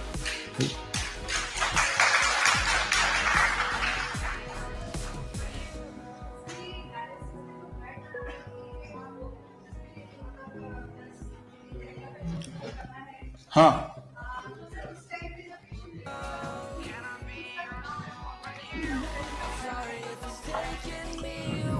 देखिए, इसे हम बोलते हैं हेड डाउन टिल्ट मेथड, जहां पे पेशेंट को लिटा देते हैं और इस तरह से 10 डिग्री एंगल पे, यानी कि यहाँ पे पाया जो है, यहाँ पे 3-3 ईंटें रख देंगे ना तो एग्जैक्टली हो जाएगा। ऐसा अगर पेशेंट करता है फॉर अबाउट 2 आवर्स तो blood circulation towards the kidney होने लगती है, उसका यूरिन आउटपुट बढ़ने लगता है, स्वेलिंग कम होने लगती है, उसकी वीकनेस कम हो जाती है, ब्लड प्रेशर भी अल्टीमेटली कुछ दिनों में कंट्रोल में आती है। नॉर्मली जब ब्लड प्रेशर किसी का 170 सिस्टोलिक से ऊपर होता है तब बोलते हैं इसको मत करो, तब वो हॉट वाटर इमर्शन से पहले ब्लड प्रेशर घटाओ फिर इसको करो, राइट?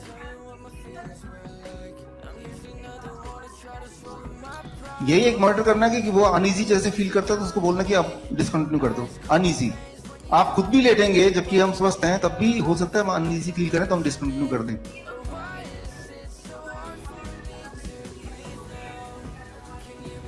देखिए उतना खतरनाक चीज नहीं है पहली बात, लेकिन फिर भी हमने ग्रैड ऐप एक हमने बनाया है, उसके माध्यम से जो लोग घर पे हैं उनको हमारी टीम मॉनिटर करती है।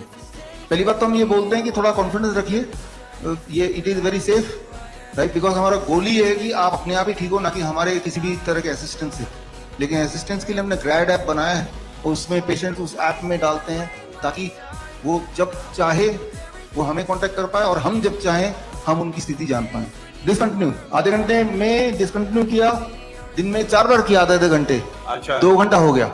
2 घंटे उसमें लगता है कि ऊपर आएगा, ऐसे ही लगेगा और सभी को लगेगा। एक तो खाली पेट कीजिए, ओके, हाँ तो नहीं लगेगा। दूसरा, जैसे डॉक्टर नमिता कराती हैं कि जब आप मान लो जो लोग 6 बजे उठते हैं तो 4 बजे ही उनके बेड को किसी ने टिल्ट कर दिया ताकि वो सोने वाला टाइम भी यूटिलाइज हो जाए, नहीं तो यूं ही पड़े रहना भी कई लोगों को बोरिंग लगता है। इस तरह से यू कैन मॉडिफाई। एक बेड को तो कन्वर्ट ही कर दिया है। हाँ, तो बस 4 बजे उठ के उस बेड में शिफ्ट हो गए 2 घंटे के लिए, या तब तक के लिए जब तक you are feeling comfortable. Okay, yes. तो मतलब अभी टब भी ले लिया है, अभी उसको कल कमीशन करना है।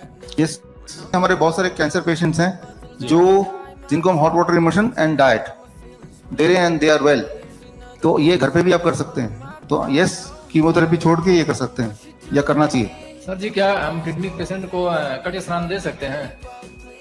दे सकते हैं, हाँ। जो ठंडे पानी का कट स्नान दे सकते हैं ना? देखिए एक बात, जहां तक ठंडे पानी की बात कर रहे हैं, हमारी किताब पढ़ी है पॉस्चरल मेडिसिन।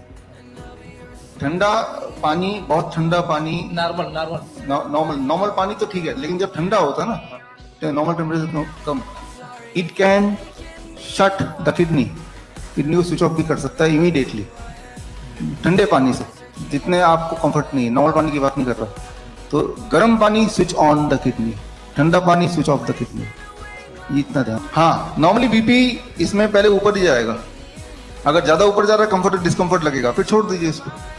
हाँ, 15-15 मिनट करके कीजिए दिन में 4-5 बार। देखिए, epilepsy is a disorder of autoimmune nature, तो उसमें तो पहले तो डाइट कर लो। डाइट से उसमें dairy product, pack food, animal food हटा दिया, ग्रेन्स हटा दिए, ग्रेन्स में व्हीट ग्रेन्स। हाँ, तो देयर इज ए पॉसिबिलिटी कि एपिलेप्सी का अटैक नहीं पड़ेगा। The things which can trigger epilepsy, you discontinue those things.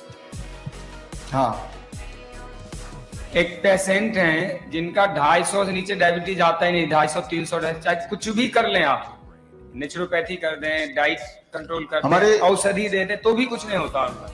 इनका कोई हमारे यहाँ पे राकेश वर्मा जी हैं यहाँ पे, वो ब्लैक बेल्ट है, 3 या 7 दिन तक है मेरे ख्याल से। उनको भी यही दिक्कत थी, उन्होंने कुछ खास अपने आसन और कुछ खास मार्शल आर्ट्स के ट्रेनिंग डाइट के साथ किया, खुद ही इजाद किया, और अब कई साल बाद अब ब्लड शुगर बिल्कुल नॉर्मल आने लगा है। दवाई भी छोड़ दी उन्होंने, अभी मिलेंगे यहाँ पे, अभी यहीं थे। तो उन्होंने कुछ मैनिपुलेट भी किया, उसको बदला, ठीक है ना। तो वो रिजीम आपको बताएंगे, अभी यहाँ पे हैं RK वर्मा, यहीं पे पीछे गए, बुलाते हैं। ऐसा होता है कि बहुत जिद्दी डायबिटीज, जैसे डॉक्टर नमिता ने बताया, स्ट्रेस, तनाव होने से भी उसका अच्छा खासा कंट्रीब्यूशन ब्लड शुगर में पड़ता है। खाना खाने के 2 घंटे बाद, खाना खाया 2 घंटे तक कुछ नहीं खाया, आप टेस्ट करो सर। हाँ सर एक प्रॉब्लम है कि घर में जब ये टब यूज करते हैं, तो वाटर टब यूज करते हैं, तो टेम्परेचर मेंटेन नहीं रह पाता। देखिए, उसके लिए हमारे यहाँ पे इंजीनियर भी आए हुए हैं, ताकि आपको अगर समझना है, सीखना है कैसे करना मेंटेन, तो बात कर लीजिए। वो उसके लिए एक छोटा सा थर्मोस्टेट लगाना है, वो थर्मोस्टेट कट ऑफ करेगा टेम्परेचर को, एक नीचे छोटा सा टुल्लू पंप बोलते हैं वो लगाना है, जो पानी को सर्कुलेट करेगा। वेरी सिंपल, आप खुद ही घर पे कर सकते हैं। समझने के लिए हमारे संयम जी यहाँ पे हैं, उनसे पूछ लीजिए। संयम जी मिल लीजिए, इधर ही बैठे। देखिए, हमारे बहुत सारे पेशेंट हैं, हमने आज जो यहाँ बताया हीट शॉक प्रोटीन, वो क्या करता है, ब्रेन डिसऑर्डर जैसे डिप्रेशन है, या जैसे पार्किंसन है, अल्जाइमर है, उनमें बड़ा इफेक्टिवली काम करता है।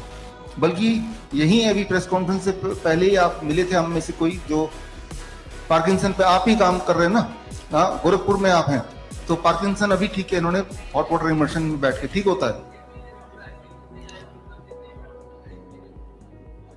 नॉर्मल हो गया दोबारा हॉट वाटर इमर्शन से, तो ये काम करता है। एक सर, LVEF में जो है ये ग्रेड जो है कैसे हेल्पफुल होगा और किस तरह से यूज? देखिए, कोई भी फंक्शनिंग हो हार्ट का, जिसका नाम LVEF दे दो या कोई भी दे दो, व्हाट इट डज, जैसे मैंने बताया आपको, it opens up every cell, it opens up the heat shock protein of every cell. तो होलिस्टिकली ये ठीक करता है, होलिस्टिकली इट क्योर्स। अच्छा, अभी अपने राकेश कुमार वर्मा जी हमारे बीच में हैं, और जैसे मैंने बताया 7 दिन ब्लैक बेल्ट हैं, इन्होंने मुझे भी ट्रेनिंग दी है, आप भी ट्रेनिंग ले सकते हैं ब्लैक बेल्ट की। हालांकि ब्लैक बेल्ट नहीं, मैं ब्लैक बेल्ट पहनता हूँ, लेकिन वो लेदर का ब्लैक बेल्ट है, इनके पास असली वाला ब्लैक बेल्ट है। तो अभी एक केस आ रहा था सर, मैंने बताया मेरे पेशेंट की हिस्ट्री में बहुत थोड़े से पेशेंट हैं, 2-4 गिन के, जिनकी ये दिक्कत होती, कुछ भी कर लो ब्लड शुगर नॉर्मल नहीं आता। जैसे आप बता रहे थे, डाइट ले लिया, हर तरह की चीज ले लिया, उनमें से साथ में यहीं पे सर हैं, अभी थोड़ी देर बाद ये बताएंगे। इन्होंने कुछ बदलाव किया अपने जीवन में अभी, और जिसका नतीजा ये हुआ कि now blood sugar is normal. तो आपके सामने है, अभी 1-2 क्वेश्चन लेके फिर मैं इनको बुलाता हूँ, आप सुनिए।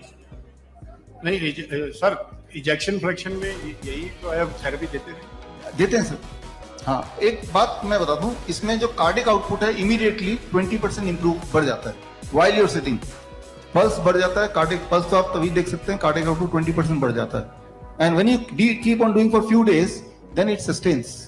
देखिए, इसमें हमारे जो आयुर्वेदिक डॉक्टर्स हैं, they are the better to answer. Doctor Anu है यहाँ पे?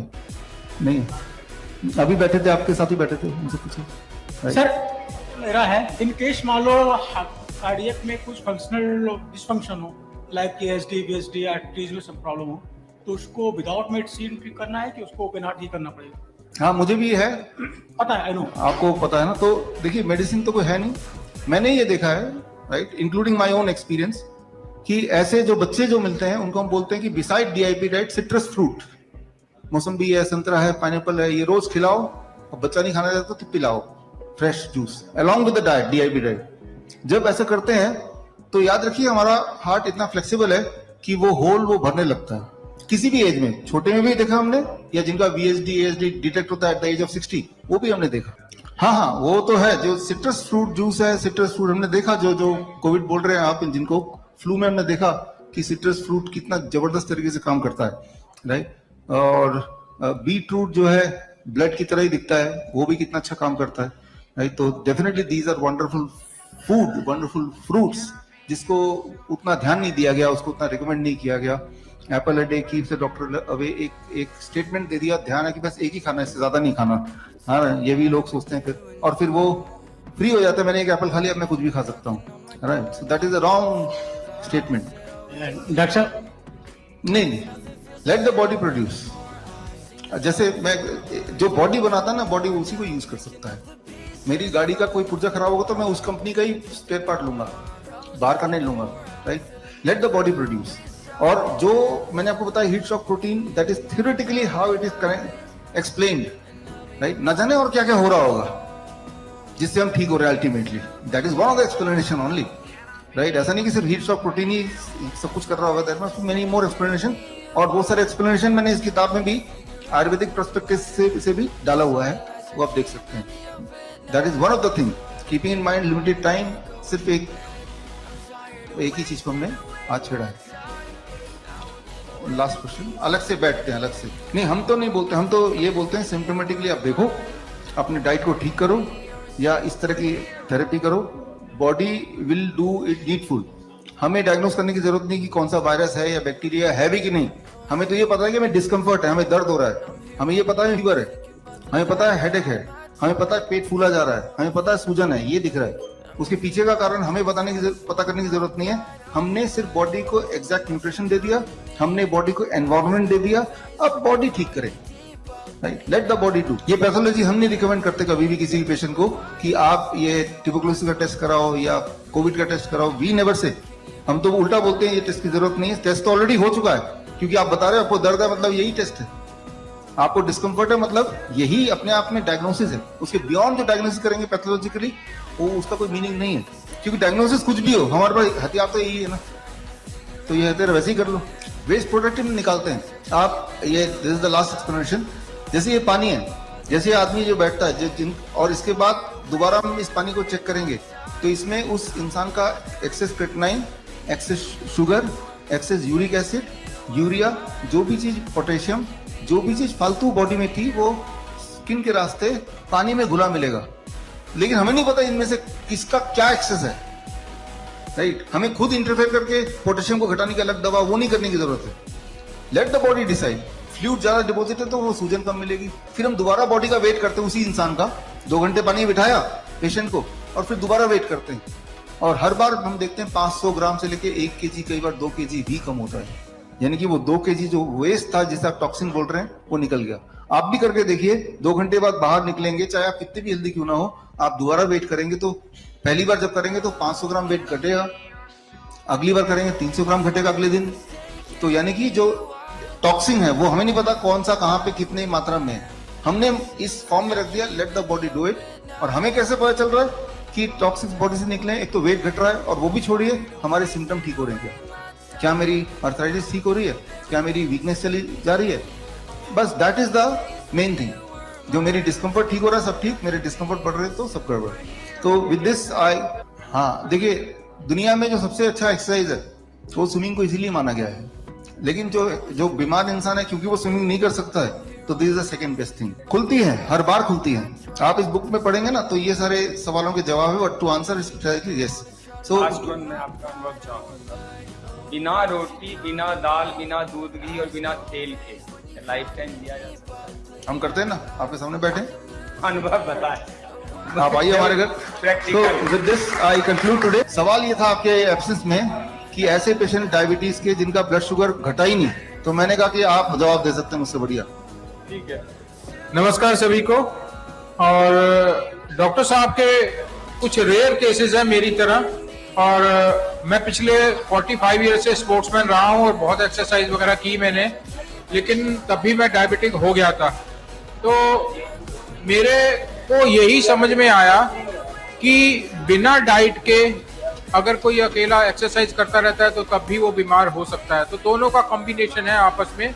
तो मैं 2013 के अंदर डॉक्टर साहब से मिला था और उनकी डाइट को फॉलो किया, लेकिन मेरी शुगर जो है कंट्रोल नहीं आ रही थी, वो बढ़ रही थी।